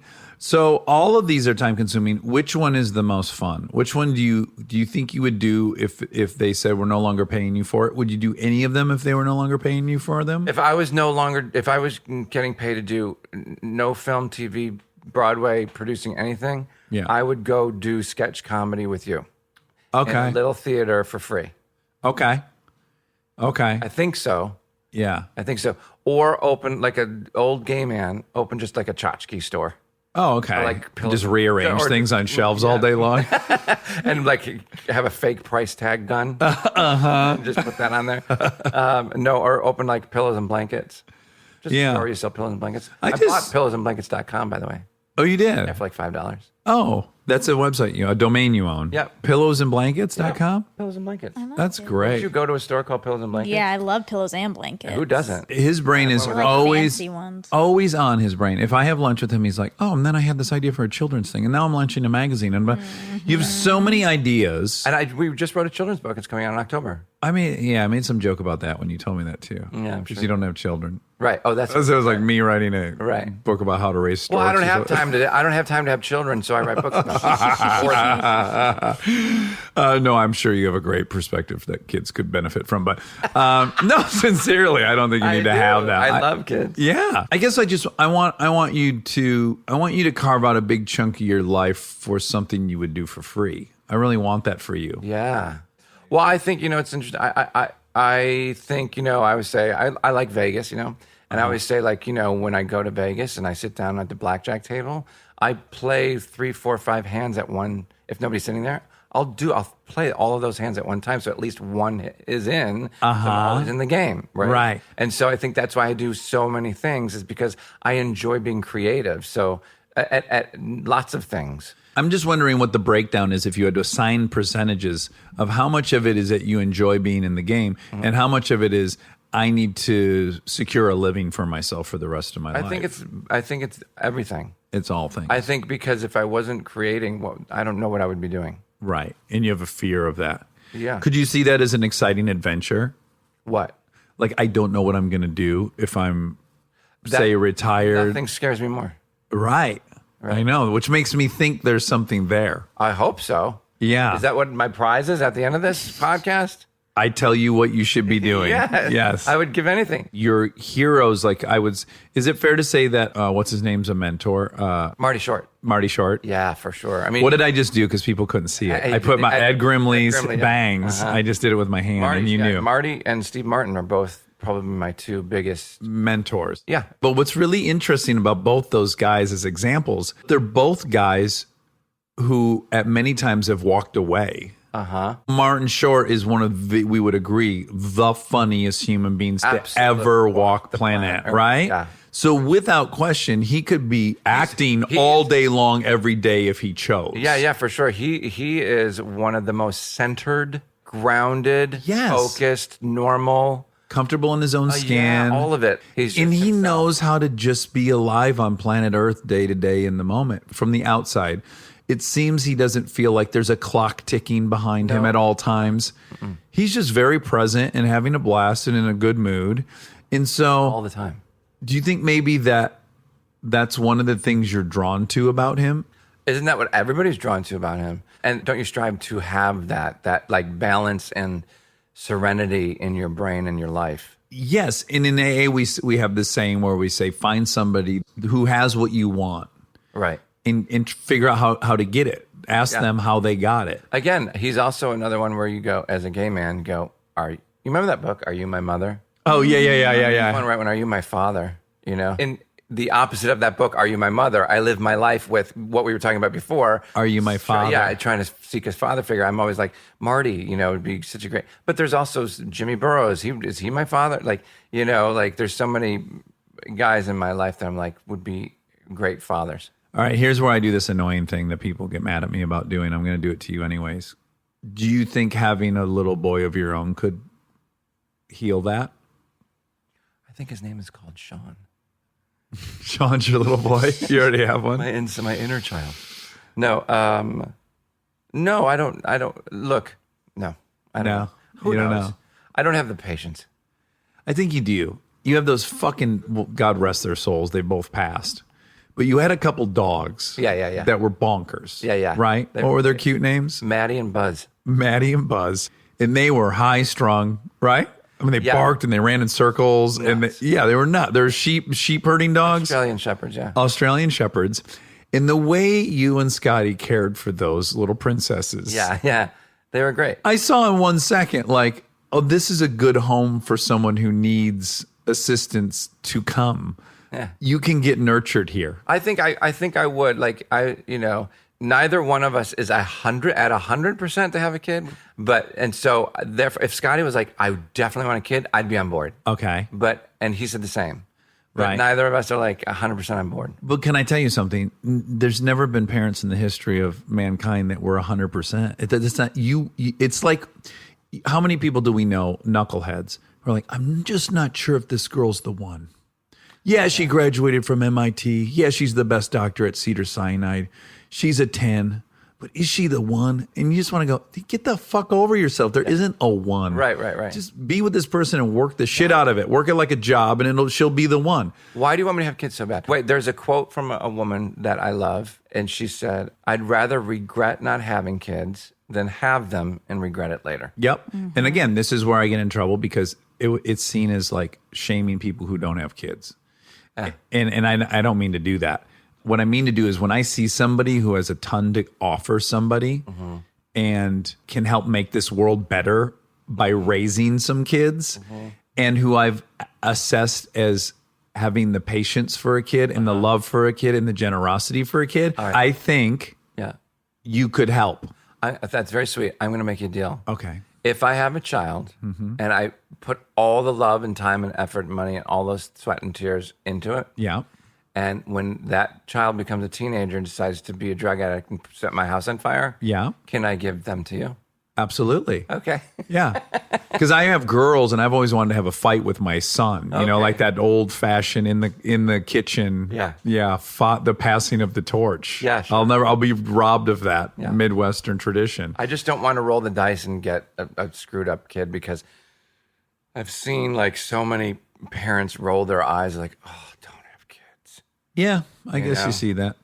But I feel like a couple things could happen. Okay. One is you just can't talk your way into having the perspective of being a parent till you are one.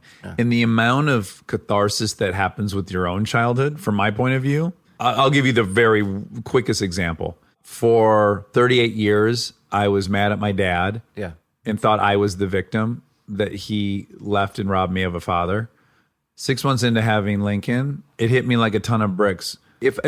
If for some crazy scenario I end up missing 10 years of my daughter's lives, I won't recover. It'll kill me. It'll fucking absolutely kill me. Right. Whereas I did just fine missing 10 years of my dad's life. Right. So it's just weird how it flipped to me that I was the victim in the scenario, and then I realized he was the victim, and then all this catharsis and healing came out of that for me. I agree with you. I think I'm there too about my dad.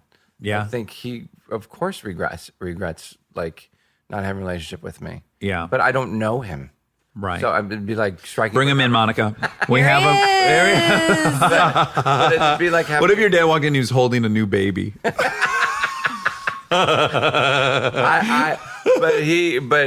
it would be like striking up a conversation with, you know, my neighbor down the street. I don't, you know. Yeah. I wouldn't even know where to begin. Yeah. How have you been? All right. I want to publicly apologize for trying so hard to make this a therapy session where I bestowed onto you something that I thought was going to make your life better. I was relentless, and it was like, who am I to say all these things? I just love you so much. I love you too. You want me to be a better person than I already am. No, I do not. It has nothing to do with being a better that's person. Not a bad thing I want for somebody. I totally disagree.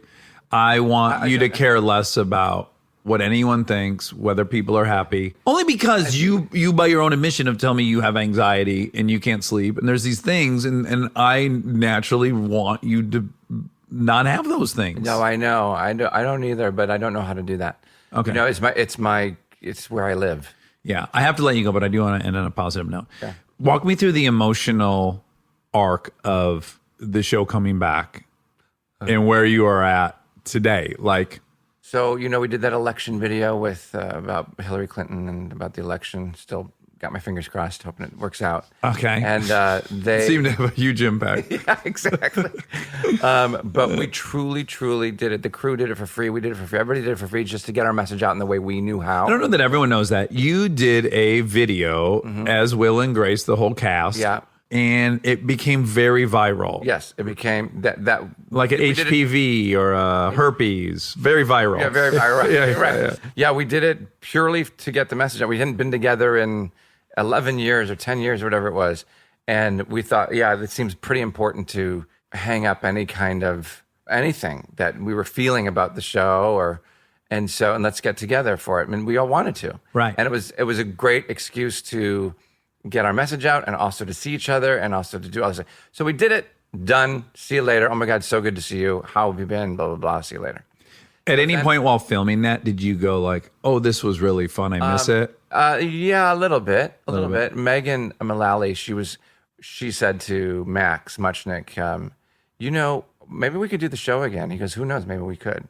And so it kind of started the dialogue going because of that experience. And then what really hit home was the millions and millions and millions of views that Video it got, and then that got the network talking and us talking more serious about it, and then here we are. Here's what I'm wondering. Sometimes you do, like you have a project in your life and it takes up a lot of your life, the first go around, and you're complicated. You're young and you have aspirations and you see people doing other things, and there's all these complications that can sometimes prevent you from enjoying what was an amazing experience. Yeah. And then after the fact, maybe 8 years later, you have a perspective of like, I think even Seinfeld said that. Like his only regret about Seinfeld is he wish he could have taken a breath and just enjoyed making that show. Did you at all re-enter it now, much older, going, oh, this time around I'm going to just enjoy it for what it is and stop thinking about it propelling me somewhere else? Right, 100%. Yes, you do. You learn to appreciate it far more. It means something different now. And now it's more about, I'm so glad you said it, because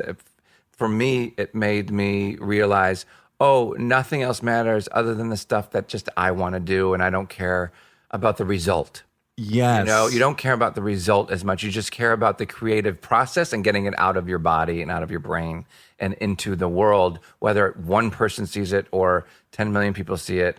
That's what it's about for me now. And right, because when you're young, care. it's just 100% results. Yep, you're right. And I don't care about the results, and I don't care anymore about... It's so funny pleasing people. I don't care about pleasing people with the product as much as when I say pleasing people, I meant me personally in life. Yeah. But as far as my creative endeavors, if it reaches 10 people or, I don't care. I don't care. And it's a wonderful place to work from. It's freeing. If you enjoy the process, that can't be taken from you. That's right. So I think success follows you when it comes from the heart and no other place. Yes, and I am lucky enough that I can do stuff now just for the pleasure of doing it. Yeah. And I think you can too. My only wish for you is that you did it a little better. Yeah, I think everyone wishes that. I think that's a great note to go out on. Sean Hayes, I love you so much. I love you too. The only thing I feel like I should say is that I was fired from your show. I know. Which is my only firing experience of my life. Is I got offered to do a thing on your show last year. I'm fine with it now. It was a interesting feeling to get fired. The only thing I cared about is that you and I were involved. Like, had it been any other thing with a bunch of strangers, I would have been like, oh, whatever. I was at a table read for 45 minutes and then I got fired, and who gives a shit? I know. I almost don't remember. I mean, of course I remember it, but I almost blocked it out because it was horrible that it happened. But I don't know. It's like it didn't. I don't know. Yeah, the only thing was there was no anonymity to it for me. I knew many of the people at that table read. So I think that was maybe the only element of it that I was like, oh, that's kind of embarrassing. These are like people I know. Yeah. And then I got canned. I can't believe they fired you. I cannot believe they fired you. Over a year later, it's pretty funny. Go ahead, and Monica. It's now, to me, it was clear why, right? Because Nick Offerman did the part. And that to me seemed like, oh... Well, if you were going to hire Nick, you wouldn't hire me, that kind of thing? Well, they wanted him. They wanted a moment with star. him and his wife. Okay. If Kristen was doing something, they might do that to a person to get you to come on. Is my opinion. I also might have just. I don't know the machinations of any of that. Yeah. You don't have to weigh in. That was my. Yeah, and then it doesn't. It could be as simple as I was terrible at the table read, and that's fine.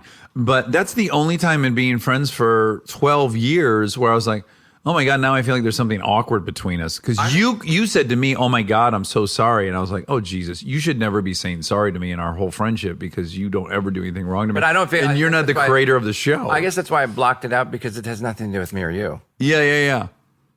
Right? Yeah. I was working it backstage all the time, behind the scenes. Masterminding it? I want to hire him and then fire him. Yeah, in front of everyone. The only thing that could have been better is if they, at the end of the table read, they go, you're fired. The only funny thing that come out of that story is I went to do the table read. Oh, I don't know, when do you guys do table reads? 10 in the morning? Yeah, something like that. Okay, 10 in the morning, I go to the table read. I leave. I go, well, I don't think I did that good at that. Whatever. I go about my day. Then I get a call from my agent, and she calls up, she goes, hey, just wanted to say, like, you were so good in that movie. Like, so I had a screening of a movie, like, the week before. Yeah. And she's like, oh, you were so good in that movie. And I go, oh, thanks. And she goes, yeah, the way you blah, blah, blah. And she goes more about how good I was in a movie from a week ago. And when we're getting about 15 minutes into how good I am in this movie, all of a sudden something clicks where I go, oh, bad news is coming. And in the middle of her compliment parade, I go, oh, did I get fired from Will and Grace? And she goes, they are going another direction. And I was like, I knew it. Something stunk. You would not just call me to fluff my pillows for 15 minutes. Right. Oh Oh gosh, I'm sorry that happened, but It's totally fine. Everything's great. And also, even more importantly, my daughter had something at school, and it was on the day I would have been doing the live show, and she was like graduating from, her little class in preschool. And I was like, oh, this all worked out exactly how it should. Yeah, for sure. Yeah. And by the way, it would have tainted the show that we're going to do someday That's right. People need fresh eyes. about changing diapers and Alzheimer's. Yeah, who wants to? Do you want to be the patient or the? You wanna- I should be the dad because Want to you give need. or receive? I would like to receive. Okay. Yeah. I want you to change my little diaper. Okay, great. A little baby. Get you goo. I love you, Sean I Hayes. love you, Dexter. And now my favorite part of the show, the fact check with my soulmate, Monica Padman.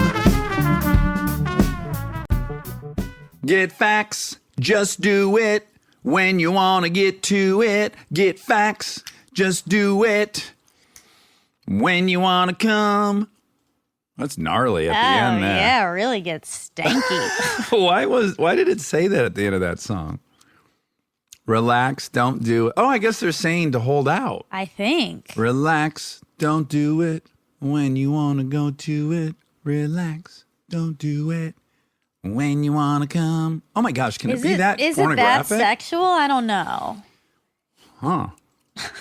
I mean, I can't imagine it got on the airwaves there in the 80s with being that. I don't think so. It must Perverse. mean something else. We're not hindered by those cumbersome regulations on vulgarity, luckily. Luckily, we're allowed to make it sexual and gross. Yes. Anywho, thanks for that song. Yeah. But don't relax. I want you to get Perk fired up. Yeah. But I am relaxing because I have a blanket and it's cozy. It's a little chilly here in Los Angeles as we approach the So embarrassing. favorite season of the year. Oh, There's reindeer on the roof. oh my gosh, they're here. On Dancer, on Prancer, on Vixen, on Blixen. It's Christmas in here and it's cold, but it's not really cold. I feel really embarrassing. It's cold. It's like 70 degrees. Yeah, saying that it's cold is really disrespectful to anyone on the East Coast in sub-zero temperatures. We have a little space heater going. Yeah, we do. We do. Oh, look at what the temperature is, Monica. 65. Oh, from where You I'm wanted at, it to be looked like 69. Yeah, you wanted that. Yeah. All right, well, let's clean it up. That's my second pervy thing, and I'm gonna right the ship now and Okay. get my head out of the gutter. But you do have a blanket, and you're also in a nice thick warm overall and a turtleneck in a long sleeve, and we have a space heater pointed at you, and it's 70 degrees outside. Yeah, you adjust quickly to this weather that we have here in Los Angeles. Yes, my skin got thin very quickly after moving to. Oh, he's leaving. All right, well, bye, guys. We'll see him in a couple weeks. Oh, yeah. Hopefully they'll be back. Maybe they're just doing a little trial run to get their route down. That would be smart. I assume they do that. Should I address this thing that came out about me saying that our kids don't believe in Santa Claus? Is this the place to clear that up? Sure. First thing I want to say about that, I shouldn't have even admitted to that. I got caught off guard in an interview, and one of them was about, how excited my girls are for Santa Claus coming. Do I take them to see Santa Claus? And after about the fourth, I just was lying. Finally, I just said, you know what? They don't believe in Santa Claus. Oh, wow. There's been some angry parents online. The first thing I need to say, and you've been witness to this, the first thing is you are not allowed to ruin this for anybody else. Other Yes. kids believe in it, Yep. and you are absolutely forbidden to say anything to them. Yep. And I've seen it in practice because a lot of their friends believe in it, and they'll just watch them talk about all the different things that are going to happen. And they haven't spoiled it for anyone. That's good. So no threat to anyone else. Here's what happened for me. I explained the concept to her, and over the next month leading up to Christmas, this was last year, she just started poking holes in the logic, right? First it was, well, how does he go to every house? Then it was, how does he fit down the chimney? Then it was, why isn't the North Pole in the map? All these different things. And I was going along going with the standard lies you tell Sure. to head that off. And then I just saw at a certain point, I was just looking at her little face, and she had this critical mind that was finding holes in the logic. And I was basically forcing her to ignore her critical thinking. Yeah. And then I jogged my own memory. I don't ever really remember believing. And yet I love Christmas. Yes. I've had 42 wonderful Christmases. I also thought, is Christmas about Santa, whether or not he's a real guy? No, it's about getting together with your family and showering them with love and affection and presents. Yeah. That's what's great about Christmas, all the decorations. Mm-hmm. Anywho, so yeah, that's what happened, and I understand if you're mad at us, but it's just my decision that I just at a certain point I couldn't just keep telling her to ignore that clever little part of her brain that was calling bullshit. Are they mad because their kids heard you say this, or are they mad? Why are they Well, mad? one gentleman on Twitter went so far as to say, that I said every parent's lying to their kids. Well, I haven't said a single thing about other parents. I'm just saying my own experience. I'm very happy for everyone to do it. I have zero judgment. I don't want anyone to do what I'm doing. I'm not trying to do what anyone else is doing. Couldn't be less judgmental about what you do with your kids. Yeah. Everyone, I don't care. Yeah, everyone's going to do what they want to do. And Yeah. they should do that. I just thought, here's this. I'm seeing the best part of her brain at work, her critical thinking, and I'm going to silence that for what victory? What's it getting? They're still so excited about Christmas. Yeah. They're still just as excited to get presents. Oh, another thing she said, I remember this one really unraveled. She had asked Santa for a present, and then Santa had come to our house, but then we went to Grandma's house in Oregon, and one of the presents she told Santa was under that tree. And she's like, wait a minute. How did this, he already came and what did he tell Grandma to get this thing? And now the lie I was going to have to come up with was going to be so elaborate. I was just like, what am I doing? I think parents generally, they almost, they like mirror God onto Santa. Like they make Santa like omniscient and just has the ability to know everything at all times and can adjust. And Well, he knows when you're sleeping, naughty or nice. he does. He knows everything. So He's God. he is. So if the present appeared somewhere else, it's just like, oh well, yep. This is, Santa knows. Santa knew we were coming here. Like there's all these shortcuts by just making Santa someone who knows everything. Yeah, and then you're at the mall, you see a turkey dressed as old Saint Nick, and then you leave the mall and there's a turkey also dressed as him ringing a bell for Salvation Army. Then you see 3-4 more on the way home. How are you? It just.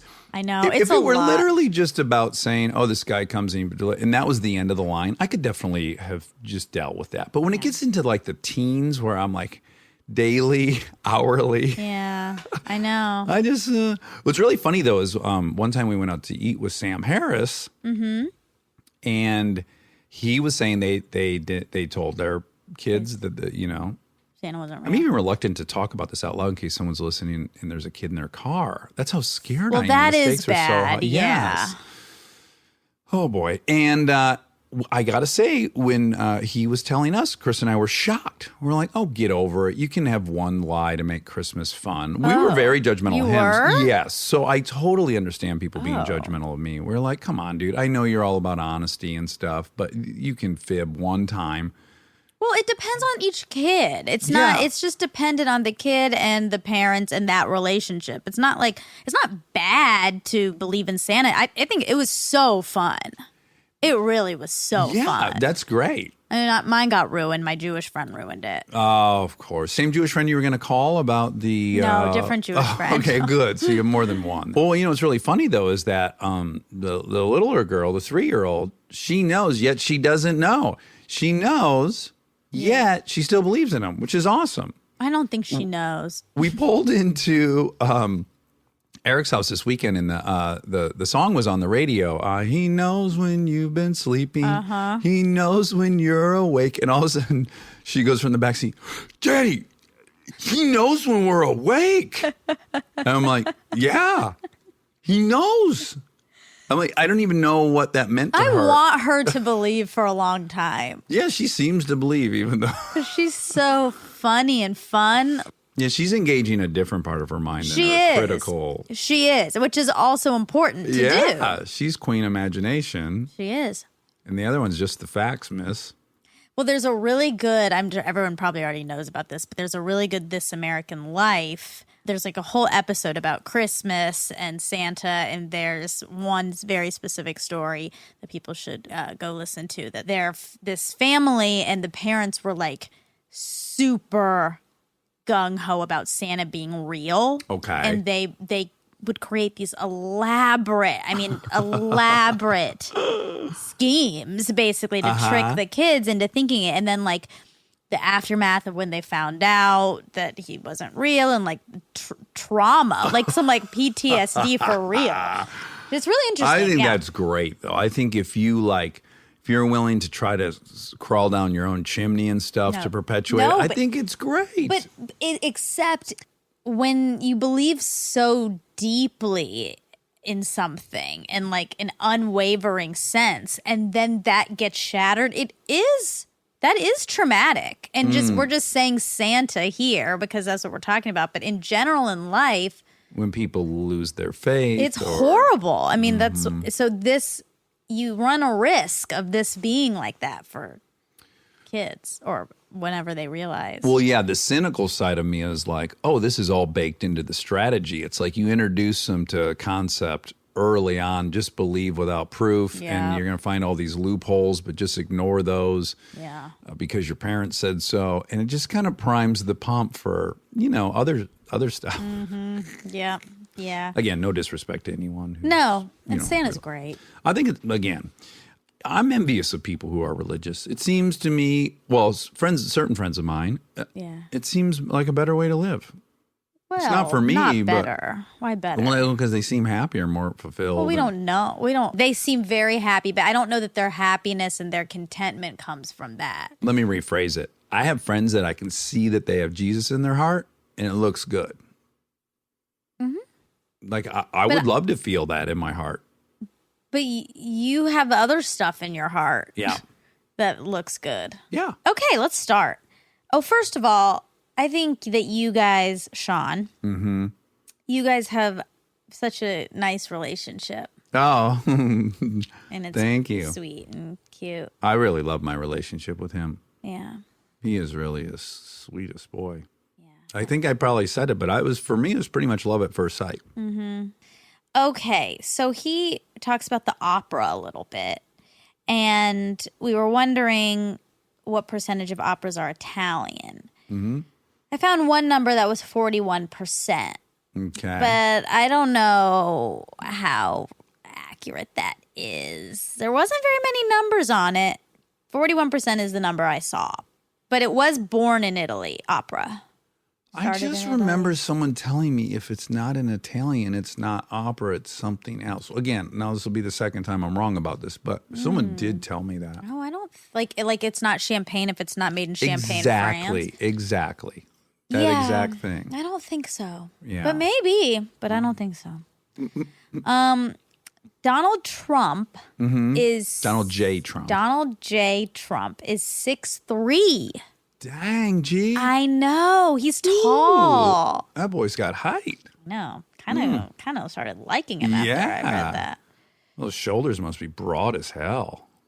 I mean, but it's interesting that he's 6'3". His hands might be normal size. Now when you think about it, it's just a proportional thing. Yeah.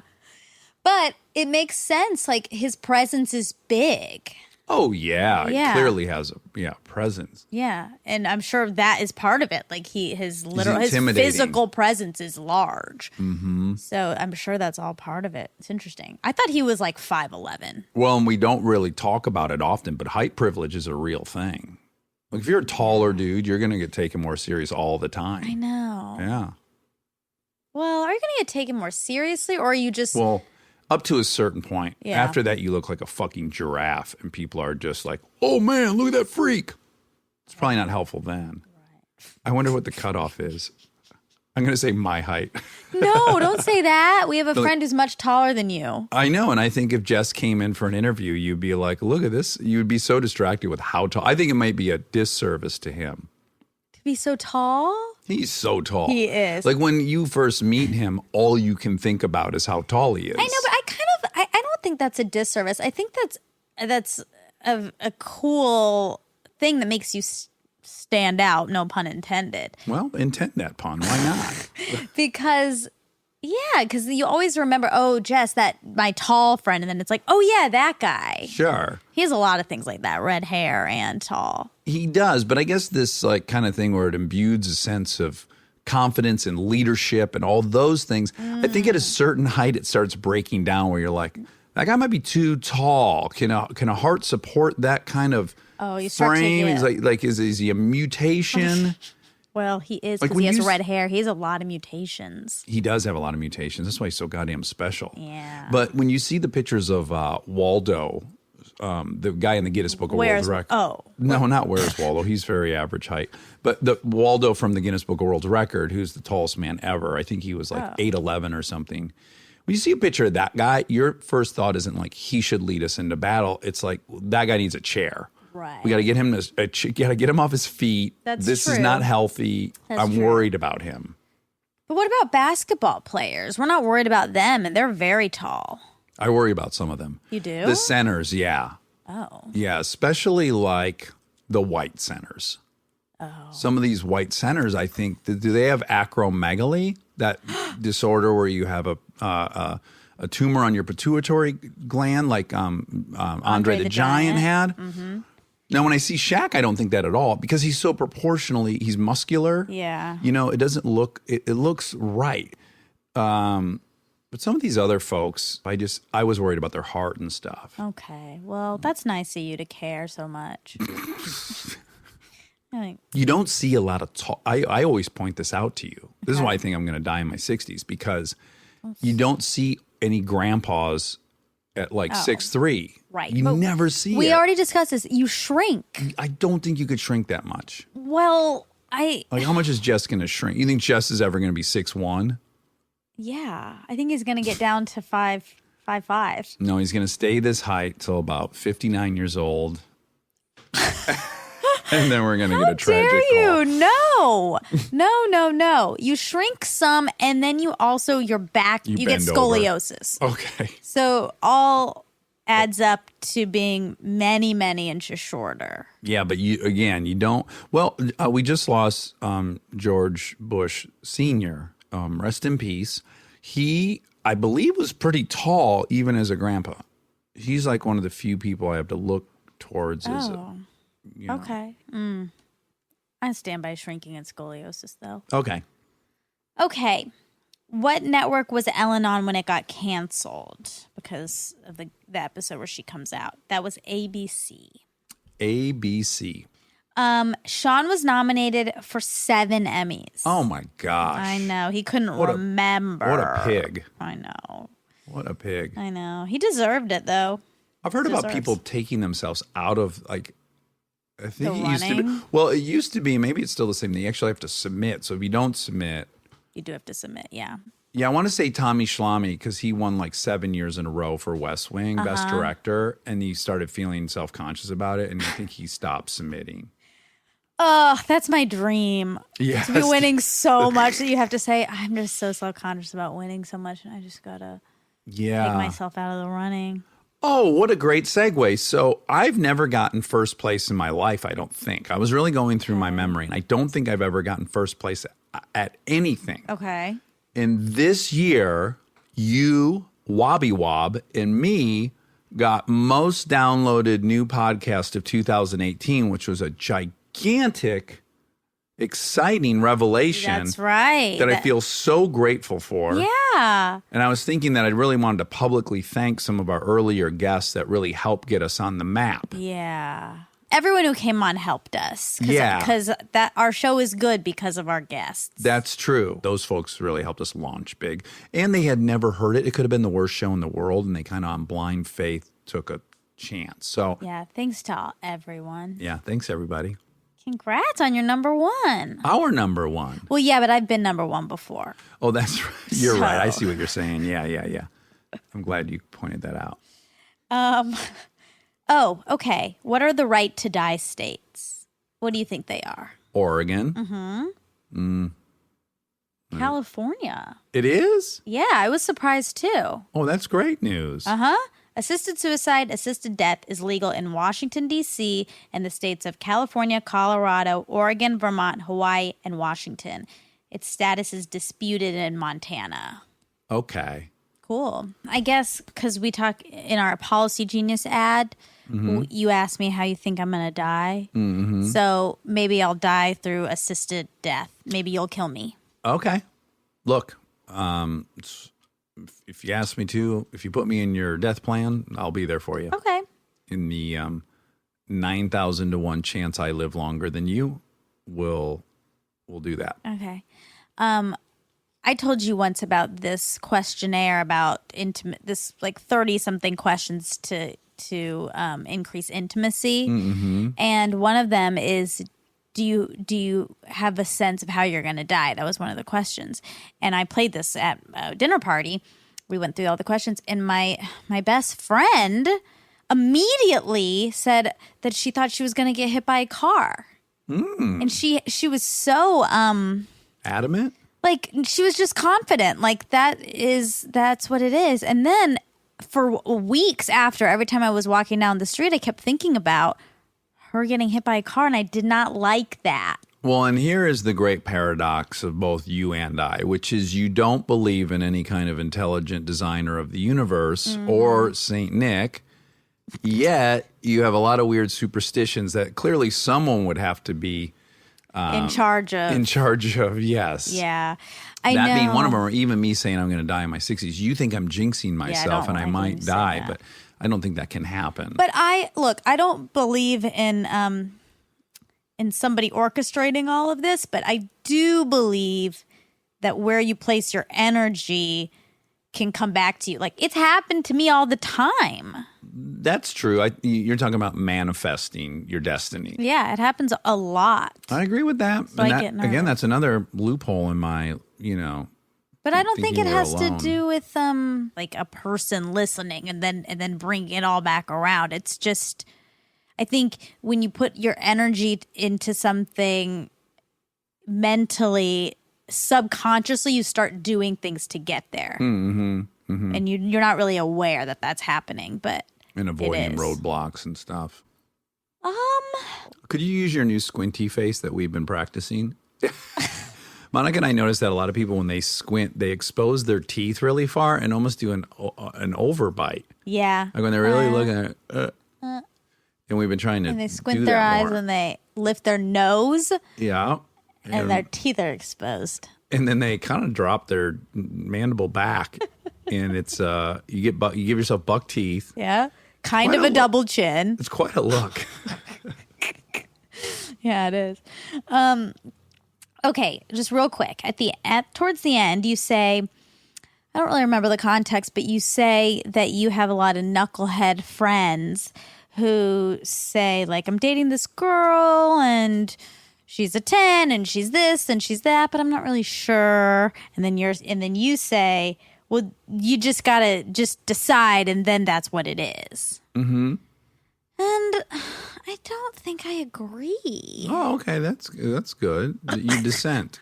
I dissent on that a little bit. I think. I mean, I just think you should be pretty sure before you pull the trigger on a lifelong relationship. But I believe that'll be revealed if you treat it like a lifetime relationship, and that'll be revealed. But evaluating prevents you from fully committing, which actually prevents you from actually knowing what the person's like when they feel safe and confident in their best self. So you're evaluating someone who you've not given that security to. So how on earth can you evaluate that person? That's true. That's true. But My other example is you drop any two people on a deserted island, yeah, they're gonna be in love and be partners eventually. I know. I don't think that. I think you'd come to love them. Yeah. I think you might come to love them, but I don't think you would come to come. Come to come. You don't think you come to come?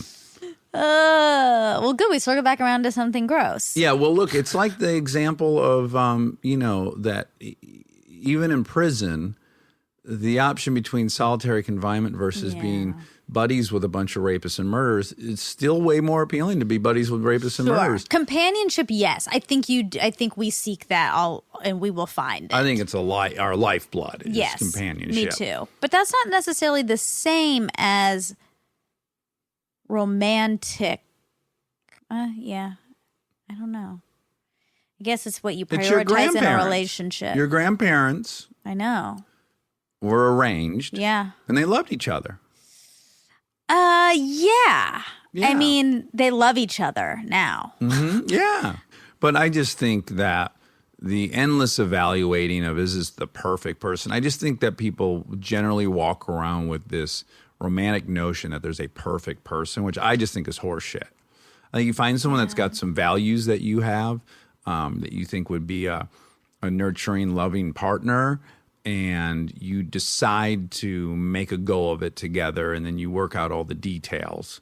But don't you think you have to be attracted to that person? Like, there are so many people who I think are wonderful and great, and I'm not attracted I can tell you this. to them. I had girlfriends that I was way more attracted to than Kristen when we got together, but I had a different priority list when we got together. And then lo and behold, in the other relationships where the attraction actually dissipated, in her and I's relationship, the attraction grew. Mm-hmm. So it's all backwards and counterintuitive to me. Yeah. Just in my experience. Yeah. Anywho, that's all. That was it? Yeah. Well, one thing happened on Instagram last week.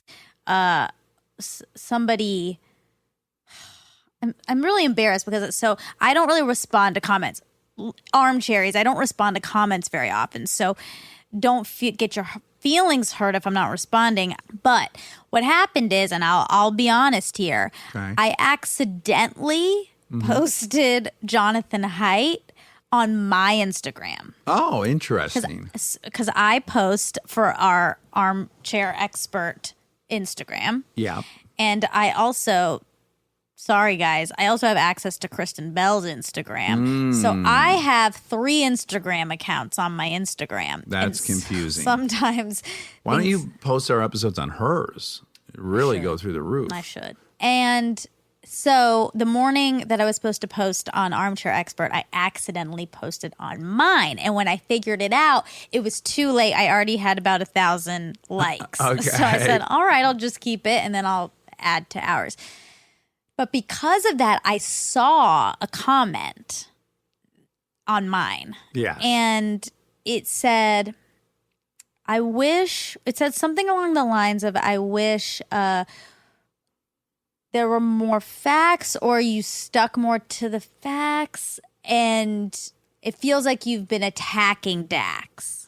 Oh, Yeah. someone's being defensive of me? Oh, boy. Okay. Yeah. And then I responded, and I'm upset that I responded. I mean, look, this person seems lovely and nice. It's fine that I responded to her, but I don't like that I responded to the one comment Bad that I thought one. was negative. The negative one. Yep. Yeah, because everyone was saying all kinds of nice stuff, and then I responded to that one. I fall into that trap pretty often, too. I'm not as much anymore, but it used to be a real problem of mine. I don't normally. Yeah, but you know that you love me and you want to clear up right away that you wouldn't be attacking me, I'm sure. It feels really Exactly. important. But while you were telling that story, it occurred to me what an idiot I am. Here I was thanking those people who were guests on our show. What an idiot I am. I need to thank, first and foremost, Armchairs. All the people listening to this gave us They're the this. reason. They're the reason we have it. They yeah. gave us this. Yeah. The Armchairs gave us this. Yeah. And I'm so grateful for the Armchairs. I know. What Me a too. jerk I was that should have been my very first thank you. It's okay. All right. Well, I apologize and I'm very grateful. And And do you feel attacked? no, I don't feel like you're attacking me. I feel like you and I have different opinions sometimes. Yeah. Yeah, I think that we do. And it's not an attack to bring up a counterpoint No. to an opinion. It's more of an assault. Okay, that's all then. All right. Yeah. I love you. Love you. Oh, wait a minute. Look who's returning. They're back. Do you think they dropped their scarf or something? Someone left their phone on the roof. Oh, yeah, sure.